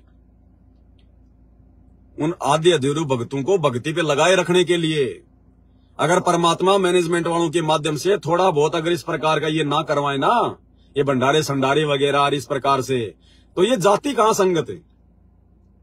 क्योंकि सात संगतियों में ये रुक नहीं पाती, क्योंकि सात संगतियों के नियम क्या है आप सबको पता है। यहाँ तो अच्छे अच्छे भाग गए जो अपने आप में बहुत बड़े सुप्रीम जो भगत बने फिरते थे, यहाँ आने के बाद पता चलता है यार ये भी नहीं करना, ये भी नहीं करना, भगवान प्रसन्न करना है, भक्ति सफल करनी है, तो ये भी नहीं करना, वो भी नहीं करना, वो भाग गए। अब वो आश्रम के पीछे जो लाखों करोड़ों की संगत है, वो सात संगतियों के लायक नहीं है, वो सात संगत वाले नियम फॉलो नहीं कर सकती। तो परमात्मा ने उनको उधर रोकना जरूरी था। अगर उधर भी ना रुके, क्योंकि वो लोग ड्रामेबाजी से खुश हैं, वो लड्डू जलेबी बर्फी से प्रसन्न है, उनको ज्ञान आधार से मतलब नहीं है, उनको घूमने फिरने से मतलब है। तो परमात्मा ने उसी प्रकार से और उन्हीं आत्माओं को निमित्त बना के उनको वहीं रोका हुआ है, क्योंकि मैनेजमेंट भक्ति कर रहा था माया के लिए, पैसे के लिए। गुरुजी का भाई भक्ति कर रहा था पैसे के लिए, गुरुजी के बेटा बेटी भक्ति कर रहे थे धन के लिए, माया के लिए, मोक्ष के लिए नहीं कर रहे थे। तो परमात्मा ने उनको भी तो उनके भक्ति की चाहत में देना था, तो इधर से संगत को भी जोड़ के रख दिया। ज्योति पाठ की आड़ में संगत भी जुड़ी हुई है, लड्डू जलेबी बर्फी की आड़ में संगत भी जुड़ी हुई है, ज्योति पाठ का पैसा भी दे रही है। और उन्होंने जो मांगा था परमात्मा की भक्ति के बदले में, अपने मन में जो धारणा बना के वो जो भक्ति पे लगे हुए थे, अहंकार, मान बढ़ाई, धन, वो संगत को निमित्त बना के परमात्मा ने उनकी झोली में डाल दी कि लो भैया धन जितना चाहिए उतना लो, लेकिन मोक्ष नहीं है। तो वो संगत, आश्रमों वाली संगत, सात संगतियों की योग्य नहीं थी। इसलिए परमात्मा ने उनको भी, क्योंकि तो सबका बाप है, ये तो दयालु है, ये अपनी तरफ से धक्के नहीं मारता। अब जो बिल्कुल ही निकम्मा है, अपने खुद के कर्म फोड़ के भाग जाए तो बात अलग है। तो परमात्मा को पता था कि सात संगति में ये आत्मा जा नहीं सकती, क्योंकि सात संगति में जुड़ के भक्ति ये कर नहीं सकती, क्योंकि सात संगति के नियम मर्यादा निभाने के योग्य ये लोग है नहीं। और यदि मैंने आश्रमों में इनको नहीं अगर रोक के रखा किसी भी बहाने से, तो ये अपने घर पे बैठ के भक्ति नहीं कर पाएंगी। थोड़े बहुत दिनों में या तो दूसरे पंथों में भाग जाएंगी या भक्ति छोड़ देंगी, बिल्कुल ही मर्यादा में नहीं रहेंगी, तो इनका जड़ से इनका सत्यानाश हो जाएगा। तो परमात्मा तो भाई एक तीर से अनेकों शिकार करते हैं। तो मालिक ने उन आधे अधूरे भक्तों को भी आश्रम वालों के माध्यम से रोक के रखना था कि भाई जैसी संगत वैसे उनकी मुखिया, दोनों आपस में कम से कम पड़े तो रहेंगे। जैसे बैल को आपस में जोड़ दिया जाता है ना गले से, कि कहीं आपस में ना भागे। दो बैल होते हैं ना, दो बैल होते हैं जो ज्यादा मतलब जो शरारत करते हैं, तो किसान क्या करता है, दोनों बैलों के जो गले की रस्सी होती है वो एक दूसरे से बांध देता है। अब वो इधर खींचे और वो इधर खींचे, तो ना तो वो इधर जाए ना वो इधर जाए, जैसा भी है आपस में वो बंधे पड़े रहे। तो ऐसी तो वो संगत और ऐसा ही वो मैनेजमेंट। तो गुरुजी ने दोनों को बैल की तरह बांध के रख दिया, क्योंकि ज्ञान आधार से तो वो भगत बन के भक्ति वो कर नहीं सकते, इसलिए सात संगति के योग्य तो है नहीं वो। तो परमात्मा ने इस प्रकार से भाई और बहनों सबको अपने अपने स्तर पर, जैसा जिसकी बुद्धि है, जैसा जिसको ज्ञान है, इस दयालु परमात्मा ने सबको उसी हिसाब से रोक के रखा हुआ है। तो ये मौका दे रहा है, ये सात संगत वालों को भी मौका दे रहा है भगवान, और मैनेजमेंट वालों को भी मौका दे रहा है। तो भाई और बहनों बहुत सारी बातें हैं। और तीसरी बात भाई और बहनों, आप जितने भी सात संगति से जुड़े हुए भाई बहन है ना, आप परमात्मा की विशेष आत्माएं हैं, सब की सब। उन लाखों करोड़ों आश्रमों में जाने वाले भक्तों से सुप्रीम आत्मा हो आप सभी भाई बहन, क्योंकि आप लोग उधर रह नहीं सकते थे। धीरे धीरे धीरे धीरे जिस प्रकार से संगत उनके उल्टे कर्मों में सहयोग कर रही है ना, संगत को भी आनंद आ रहा है राजनीति करने में, घूमने फिरने में, गुंडों की सीबीआई जांच में जाने में, रैलियों में जाने में। लेकिन आप लोगों को आनंद नहीं आ सकता था, क्योंकि आप परमात्मा की पिछले जन्मों की विशेष आत्माएं हैं।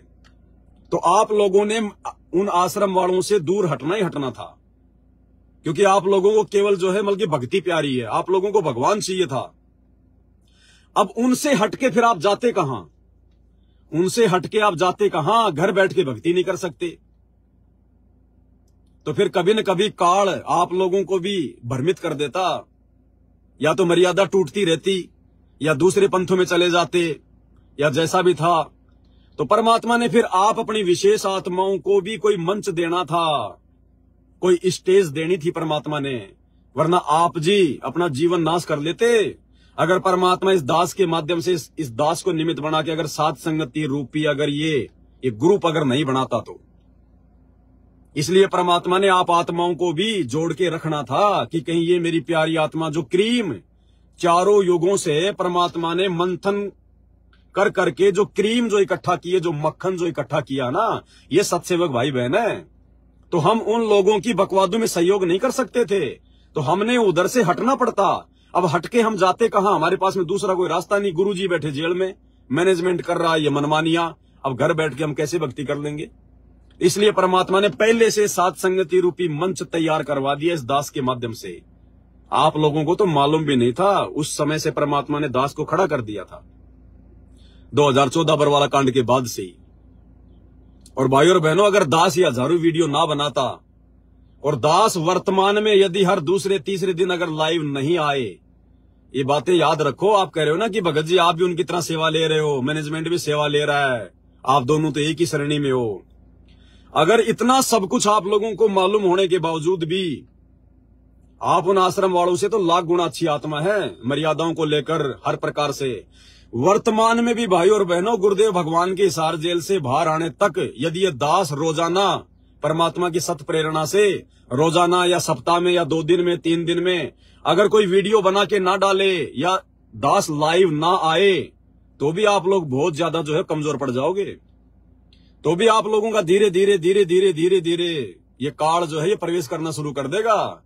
लेकिन परमात्मा हर दूसरे दिन, हर तीसरे दिन, या कभी कभी मालिक की दया हो जाती है तो लगातार 15 दिन, लगातार 20 दिन तो हम लोग टिके हुए हैं। हम लोग टिके हुए हैं, हमारे को खुराक मिलती रहती है, जानकारी मिलती रहती है, आत्मा को दृढ़ता मिलती रहती है। अन्यथा भाई बहनों साथ संगत में भी कोई इक्का दुक्का टिकेगा, सब भाग जाएंगे। तो ये परमात्मा की प्रोसीजर है भाई और बहनों। हमने किसी के प्रति और कुछ नहीं करना, ज्ञान आधार से, राग द्वेष ईर्ष्या नहीं करनी किसी से। ये संगत सोच रही होगी कि ये पवनदास मैनेजमेंट से कोई राग द्वेष ईर्ष्या करता होगा, नहीं। ये पवनदास गुरुजी के छोटे भाई को, गुरुजी के बेटा बेटियों को, या जो भी जो मैनेजमेंट का काम संभालते हैं, दास अपने सगे भाई से भी उनको जो है मतलब बढ़ के मानता है, सगे भाई से बढ़ के, क्योंकि मेरे मन में उनके प्रति कोई द्वेष नहीं है, कोई राग द्वेष नहीं है। लेकिन जब बात आएगी ज्ञान और अज्ञान की, तो भैया ज्ञान आधार से, प्यार प्रेम से, फिर भैया वहां पर तो डंके की चोट पर डंका बजाया जाएगा, ढोल बजाया जाएगा। फिर हमें उन आत्माओं से कोई प्रेम नहीं, कोई कुछ नहीं, राग द्वेष फिर भी नहीं। अब हम कहां उनसे लड़ाई झगड़ा कर रहे हैं। 2014 बरवाला कांड के बाद से अगर कोई गाली दे रहा है तो गुरुजी का परिवार दे रहा है, कोऑर्डिनेटर दे रहे हैं। दास को जान से मारने की कोशिश कर रहे हैं, जानवरों की तरह मार के चले गए, तो कौन मार के चले गए? मैनेजमेंट वाले, गुरुजी के परिवार वाले। दास के ऊपर मुकदमा लगाया तो किसने लगाया? मैनेजमेंट वालों ने। दास को जेल भिजवाया तो किसने? जो है मैनेजमेंट वालों ने। सात संगतियों में आके रोड़ा कौन अटकाते हैं? मैनेजमेंट वाले। हम कभी गए? हम कभी इनके आश्रमों में गए कभी? तो कौन कर रहा है सारी कुबद? ये लोग कर रहे हैं। फिर भी हम तो प्यार प्रेम से पेश आ रहे हैं। हमने इनकी गालियां खाई, हमने इनकी मार खाई, हमने इनके मुकदमे सहे, हमने जेल सही। हम दुखी हो लिए, हम परेशान हो लिए, हम अपना छुप छुप के काम जो है वो करते रहे कि भाई कहीं कोई लड़ाई झगड़ा ना हो जाए। ये नालायक, ये तो काल की गोद में बैठे, इनको तो कोई मालूम है नहीं कोई चीज का, हमारे परमात्मा की बदनामी ना हो। इसलिए हमने हमेशा नीची गर्दन जो करके जो है हम लोग आगे बढ़े हैं, गुरुजी की हर मर्यादाओं में रहते हुए, कि कहीं हमारी जरा सी हरकत के कारण हमारे गुरुजी नाराज ना हो जाएं। ये दो हाथ तो हमारे भी हैं, अगर वो चार मारेंगे तो एक दो तो हम भी मार ही सकते हैं। वो अगर 20 गाड़ी निकालेंगे, एक गाड़ी तो हम भी निकाल ही सकते हैं। क्यों? परमात्मा ने बताया, वो प्रहलाद भगत अगर त्रेता युग में जो अपने बाप से संघर्ष कर रहा था हिरण्यकशिपु से, वो प्रहलाद भगत अगर भगवान विष्णु पे आश्रित ना होके अगर अपने हाथ में अगर वो डंडा भी उठा लेता ना, भले मारता नहीं, अगर वो डंडा भी उठा लेता, परमात्मा फिर उसकी मदद करने नहीं आता कि बेटा अब तो ये डंडा तेरा भगवान है। तो भगवान ने हर प्रकार से समझा रखा है कि बेटा जब तक मेरे ऊपर आश्रित रहेगा तेरा कोई बाड़ बाका नहीं कर पाएगा, और जितना लोग तुझे नीचे गिराएंगे उतना ही तू ऊपर बढ़ेगा अगर भगवान के ऊपर आश्रित रहेगा, अपने गुरु पे आश्रित रहेगा। तो आज कोई भी आदमी ऐसा नहीं है जगत वाला, आपके भगत भी, जिन भगतों के पास में गाड़ियां ना, अपनी गाड़ी में छोटा मोटा कोई डंडा लेके चलते हैं, कोई बेसबॉल वगैरह, कोई हॉकी वगैरह, कि पता नहीं कहीं लेट हो जाएं, कहीं रात बिरात, कहीं कोई जंगल वंगल में कोई आ जाए ऐसा आदमी, कोई हो जाए छोटी मोटी लड़ाई झगड़ा, छोटा मोटा कोई डंडा वंडा अपनी गाड़ियों में लेके चलते हैं। हम नीचों ने कभी सौपन में भी नहीं सोचा, जबकि पूरे देश में घूम लिए हम, पूरे देश में हमने कभी सौपन में भी नहीं सोचा कि छोटा सा कोई डंडा रखे अपनी गाड़ी में। हमारा डंडा हमारा गुरु भगवान है, और गुरु भगवान जब सामने खड़ा हो जाएगा, अच्छे अच्छे जो डंडे वाले है ना भाग जाएंगे दौड़ के। तो ये विश्वास होना चाहिए हमारे को। अगर हमें कोई जान से मारने के लिए सामने अगर बंदूक लेके खड़ा हो गया, और गलती से अगर उसकी बंदूक हमारे हाथ में अगर किसी ने दे दी छीन के, हम उस बंदूक को दूर फेंक देंगे। हम अपना बचाव के लिए ऐसा कोई भी जो है बल्कि कुकर्म नहीं कर सकते। ये ज्ञान दिया है सतगुरु ने, ये ज्ञान दिया है हमारे परमात्मा ने। सत साहिब क्या हुआ?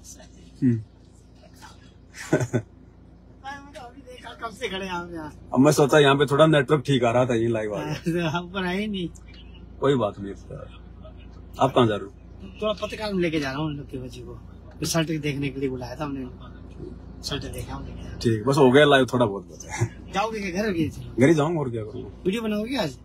वीडियो तो रोज ही बन रहे हैं, फिर 22 तारीख से लाइव चलेंगे। हाँ, तो अब जब रिजल्ट देखा था सत साहिब जी कोई भगत भाई आ गया था, सत्सेवक था मैनेजमेंट वालों से, तो कोई अपना 36 का आंकड़ा चल रहा, आपको पता ही है। तो भाई और बहनों, अब बहुत सारी बातें हो गई हैं, संध्या आरती का भी समय हो गया है, 5:40 हो गई है। 6 बजे तक या 6 से पहले हम लोग संध्या आरती करने लग जाते हैं। तो कहने का मतलब है, निष्कर्ष यही है कि मैनेजमेंट को भी संगत पैसा दे रही है, दान भी दे रही है, जमीन भी दे रही है, इधर सत्सेवकों की तरफ से भी थोड़ा बहुत कुछ सहयोग आ जाता है। अब उसका रिटर्न किसको क्या मिल रहा है? उसके रिटर्न के बदले में कभी 2 मिनट बैठ के आप विचार करना। आप सत्सेवक भाई बहनों का आचार विचार व्यवहार बोलचाल ज्ञान आधार, और मैनेजमेंट वाले भक्तों का आचार विचार बोलचाल ज्ञान आधार सड़ी गली भक्ति कर रहे हैं। सड़ी गली भक्ति, बदबूदार भक्ति, कोई मर्यादा नहीं है। और आप लोगों के अंदर परमात्मा ने दिन रात का चेंज कर दिया, दिन रात का चेंजमेंट। एक तारा और एक चांद, उन दोनों में कितना अंतर होता है वो उन तारों की बात है। मैनेजमेंट वाले मर्यादा नहीं है, चाहे कितना ज्योति पाठ कर दो, कितना धर्म कर दो, कितने बड़े भगत बन जाओ, कितना कुछ कर लो, ये भगवान दान धर्म से पैसे से ज्योति पाठ से ये किसी का भिखारी नहीं है। जो आप जिस ज्यादा दान दोगे तो भगवान आपसे ज्यादा प्रसन्न होगा। अगर भगवान अगर पैसे से प्रसन्न होना होता ना, ये नकली भगवान तो हो सकते हैं, नकली साधु संत तो माया से हो सकते हैं प्रसन्न, लेकिन ये तो असली भगवान है। साधु भूखा भाव का, धन का भूखा नहीं, जो कोई धन का भूखा वो साधु भी नहीं। अगर ये भगवान भी अगर धन से प्रसन्न होने वाला होता तो आपका मुकेश अंबानी, टाटा, बिरला ये भगवान को बंबई से बाहर नहीं निकलने देते, भगवान को पैसों में तोल देते। ये भगवान तो भगत की भक्ति से, उसकी श्रद्धा से, उसके भाव से, उसकी मर्यादाओं से प्रसन्न होगा। और ये सबसे बड़ा धन है भगत का। और ये सबसे ज्यादा धन वर्तमान में संत रामपाल जी की करोड़ों की संगत में केवल 7 संगति वालों के पास है। और इसी अनमोल धन की बदौलत हम गुरुजी के चरणों में बैठे हैं, और गुरुजी अपने पलकों पर बैठा के रखेंगे आने वाले समय में। उंगली का नाखून भी नहीं उतरने देगा ये समर्थ भगवान। ये अंतर्यामी परमात्मा पल पल सबको देख रहा है, हर एक की भक्ति, हर एक की मर्यादा, हर एक के ऊपर इसकी नजर है। चाहे पाताल लोक में जाके बैठ जाना, सतगुरु रामपाल जी भगवान वहां भी देख रहा है शीशे की तरह। ये अविगत है, इसकी गति को कोई नहीं जान सकता, काल भी नहीं जानता। आप और हमारी 2 कोटि के जीवों की औकात क्या, हम तो वैसे बातें कर लेते हैं मालिक की महिमा में। तो भाई और बहनों, इस प्रकार की जो मन में जो त्रुटियां है ना, ये अपने भगत भाई बहनों के प्रति नहीं आनी चाहिए। हाँ, यदि आपने ऐसा कोई दोष देखा है, यदि आपने इस प्रकार की कोई कमी अगर देखी है, तो आप जी कह सकते हैं कि भगत जी आप यहाँ पे सेवाओं का दुरुपयोग कर रहे हैं। और दास तो बार बार कह चुका भाई और बहनों, दास ना कोई रिश्तेदारी में जाता, ना कोई गांव में मेरा कुछ लेना देना है, ना मेरा कोई यार दोस्त है, ना मैं कोई काम धंधा करता, तो मैं जाऊंगा कहाँ? ना मैं कोई पिकनिक मनाने जाता, ना घूमने जाता। ये गाड़ी केवल 7 संगतियों के अलावा, भगत भाई बहनों के अलावा कहीं कोई जाती नहीं है, तो कहां से दुरुपयोग होगा? और मैनेजमेंट वालों की सैकड़ों गाड़ियां जब आते हैं चुनाव, तो राजनेताओं की चापलूसी में घूमती हैं। वो अपने सारे काम करते हैं उन गाड़ियों से जो नहीं करने चाहिए। तो भाई और बहनों, बताओ दुरुपयोग कहां हो रहा है? फिर जो भी सामग्री मेरे पास में है आप लोगों भाई बहनों की सेवा से, गुरुजी के आने के बाद में दास सुई की नोक भी नहीं रखने वाला है। आज भी परमात्मा की है, कल को भी उसी की रहेंगी। मेरा इनसे कोई लगाव नहीं है, तो कर्म कहां बिगड़ेंगे? सेवा यदि आप देते हो, अब 1 साल हो गई, क्या आप भाई बहनों से कोई सेवा मांगी? अरे 1 साल हो गई है, सोचने की बातें हैं। क्या आप भाई बहनों से दास ने 1 रुपए की डिमांड की है? परमात्मा की प्रेरणा से जितना मुझे आवश्यकता होती है, भगवान अपने बच्चों में प्रेरणा करके भिजवा देता है। लेकिन 1 साल हो गई, क्या मैंने कोई मैसेज डाला? क्या मैं सेवा के लिए लाइव आया कि भगत जी आप लोग जो हमल की सेवा डालो? और उधर सेवा रुकने का नाम नहीं ले रही। 10 साल हो गई आश्रमों में, उधर सेवा रुकने का नाम नहीं ले रही आज तक। क्या कभी भी आश्रम वालों ने कहा कि भाई हमें सेवा नहीं चाहिए? अब उन भिखारियों को इतनी माया चाहिए जिसकी कोई हद नहीं है। और यहां जब सेवा होती है उतनी लेते हैं, उसके बाद में लाइव आके मना कर देते हैं, भगत जी अब कोई सेवा नहीं करेगा। 1 साल हो गई, क्या आप लोगों से कोई सेवा ली जा रही है? तो फिर अब अगर पैसे चाहिए होते भाई और बहनों, तो इस भक्ति के प्रतिफल में जैसे गुरुजी ने मैनेजमेंट को दे दिया धन, अपने भक्तों को जो उनके परिवार वाले हैं, जो उनको दे दिया धन, अनाप शनाप काल की बेड़ियां जो बांध दी गई है उनके हाथों में, क्या वो परमात्मा इस दास को नहीं दे सकता था? लेकिन दास को भैया मोक्ष चाहिए, मोक्ष, केवल मुक्ति, केवल मोक्ष, भगत बन के भक्ति करना है। गुरुजी के आने के बाद भी इस दास की जो प्राथमिकता है वो यही है, परमात्मा 2 कोटि का भगत बन के केवल भक्ति करनी है मेरे मालिक। और कोई सेवाओं में परमात्मा, दास की तो यही इच्छा है दास और किसी भी सेवा में नहीं फंसना चाहता, कोई राजपाट की सेवा या कोई और सेवा, कोई किसी प्रकार की सेवा। मेरी प्रथम प्रायोरिटी है, और भगत की जैसी नीयत होगी परमात्मा भगत को उसी हिसाब से फिर भक्ति के लिए समय देगा। ये राजपाट करते करते, ये दुनियादारी तेरा मेरी करते करते, सेठ साहूकार बनते बनते हमारे को करोड़ों युग बीत गए। परमात्मा कहते हैं कोटि जन्म तू राजा की, ना मिटी न मन की आशा। अरे क्या करेंगे, क्या सेवा कर लेंगे, ना आरती के लिए समय मिलेगा, ना भक्ति के लिए समय मिलेगा। क्या क्या चाटेंगे उस राजपणे को, मंत्री प्रधानमंत्री बनके क्या चाटना है। अगर सतलोक नहीं गए तो यही मरेंगे। फिर ये इतनी भक्ति जमा हो गई, इतनी भक्ति जमा हो गई, हजारों युगों तक फिर यहां से लाखों गुना उत्तम राज आपको महास्वर्ग में मिलेगा, और फिर गधा कुत्ता सुअर भी बना के छोड़ देगा। तो गुरु यही तो समझा रहा है 30 साल से कि सबसे बड़ी सेवा है अपनी भक्ति कर लो, मर्यादाओं में रह के, इससे बड़ी कोई सेवा नहीं है। लेकिन गुरु तो भैया परीक्षा लेगा, गुरु तो लोभ लालच देगा, गुरु तो आपको ऑफर देगा कि बेटा तेरे को ये सेवा दे रहा हूं, पैरों में पड़ जाना, उस समय तक पैर मत छोड़ना जब तक भगवान आपको कोई जो है गटर साफ करने की सेवा ना दे दे। कि परमात्मा ये राजपाट की सेवा आप अपने परिवार को ही दे दो। परमात्मा हमारे पास इतना फालतू का दिमाग नहीं है कि हम लोगों की तेरा मेरी में लगे रहें। हम देख रहे हैं ना वर्तमान में क्या हो रहा है दुनिया में। राजाओं को रात को नींद नहीं, दिन को चैन नहीं, और परमात्मा ने सब कुछ बता दिया। ब्रह्मा विष्णु महेश को चैन नहीं। भाई तन धर सुखिया कोई न देखा, जो देखा सो दुखिया हो। उदय अस्त का राज करे मन सबका किया विवेका हो। तो सुखी कौन है फिर मालिक ने बताया कोई तन से दुखिया, कोई मन से दुखिया, कोई धन बिन रहे तू दास। पर थोड़े थोड़े सब दुखी, एक सुखी सतगुरु रामपाल जी का दास। तो सुखी रहना है तो सतगुरु का दास बन के भक्ति कर लो मेरे भाई। कुछ नहीं है, गुरुजी के आने के बाद ये दास आपको मोबाइलों पे दिखाई भी नहीं देगा। जो पुरानी वीडियो है दुनिया वही देखेगी। दास तो बैठ के अपना किसी जगह पे जाके अपना खेतीबाड़ी करके या मूंगफली का ठेला लगा के, जैसा भी है परमात्मा जो भी दया बख्शेंगे, दास केवल भक्ति करेगा और मालिक के दर्शनों के लिए आता रहेगा, जाता रहेगा। उसके बाद कुछ नहीं, फिर खेल खत्म है। ये तो गुरुजी जब तक नहीं आ रहे तब तक गुरुजी ने खड़ा कर रखा। नहीं, मेरी औकात नहीं है आप लोगों को ये 2-2 घंटे की स्पीच देने की, 3-3 घंटे 4-4 घंटे की वीडियो बनाने की। ये जीव की औकात नहीं होती। फिर परमात्मा अपना सॉफ्टवेयर डालता है उसके अंदर। नहीं, मुझे मेरी औकात का अच्छे से पता है। 8वीं में हिंदी में मेरे जो है, हिंदी में नहीं गणित में पहले तो आई वो ग्रीस, क्या बोलते हैं वो ग्रीस होती है, मतलब उसमें नंबर जो है वो पूरे नहीं आते। हाँ, मेरे को गणित में 8वीं क्लास में आई सप्लीमेंट्री यानी एक मौका मिलता उसको दोबारा से गणित का पेपर देने का। तो सप्लीमेंट्री आ गई। फिर सप्लीमेंट्री का मैं एग्जाम देने गया तो मेरे सप्लीमेंट्री में भी सप्लीमेंट्री आ गई। और मेरे को 4 का पहाड़ा नहीं आता था। 4 का पहाड़ा, 4 1 जा 4, ये आजकल तो अंग्रेजी में बोलते हैं, पहले तो हिंदी में बोलते थे। 4 एकम 4, 4 दूनी 8, 4 तीय 12। मैं रोजाना डंडे खाता था। सुबह जाते ही वो मास्टर भी ऐसा था, वो सबसे पहले मेरा ही नंबर लेता था और मारता इतना भयंकर था। लोगों के तो यूं मारते हैं हाथों पे, मेरे को यूं हाथ करके उंगलियों पे मारता था डंडे खींच खींच के।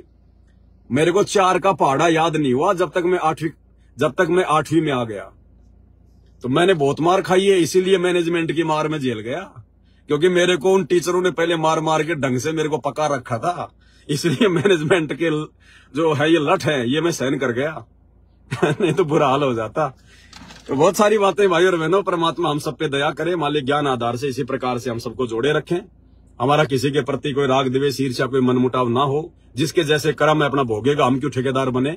परमात्मा के मार्ग में यदि कोई पाखंड फैलाएगा, ज्ञान फैलाएगा, तो बोलना हमारा धर्म है। सतगुरु का शिष्य होने के नाते वो मर्यादित तरीके से हम संगत को संदेश देंगे, और मर्यादित होकर ही हम पिछले 8 साल से वीडियो बना के लाइव आके संदेश दे रहे हैं। बाकी हमने कोई बकवाद अपनी तरफ से आज तक नहीं किया, ना हम करने की सोच सकते। तो आज के वीडियो में केवल इतना ही। 6 बजने वाले हैं, संध्या आरती का समय हो गया है। बंदी छोड़ सतगुरु रामपाल जी भगवान की जय हो।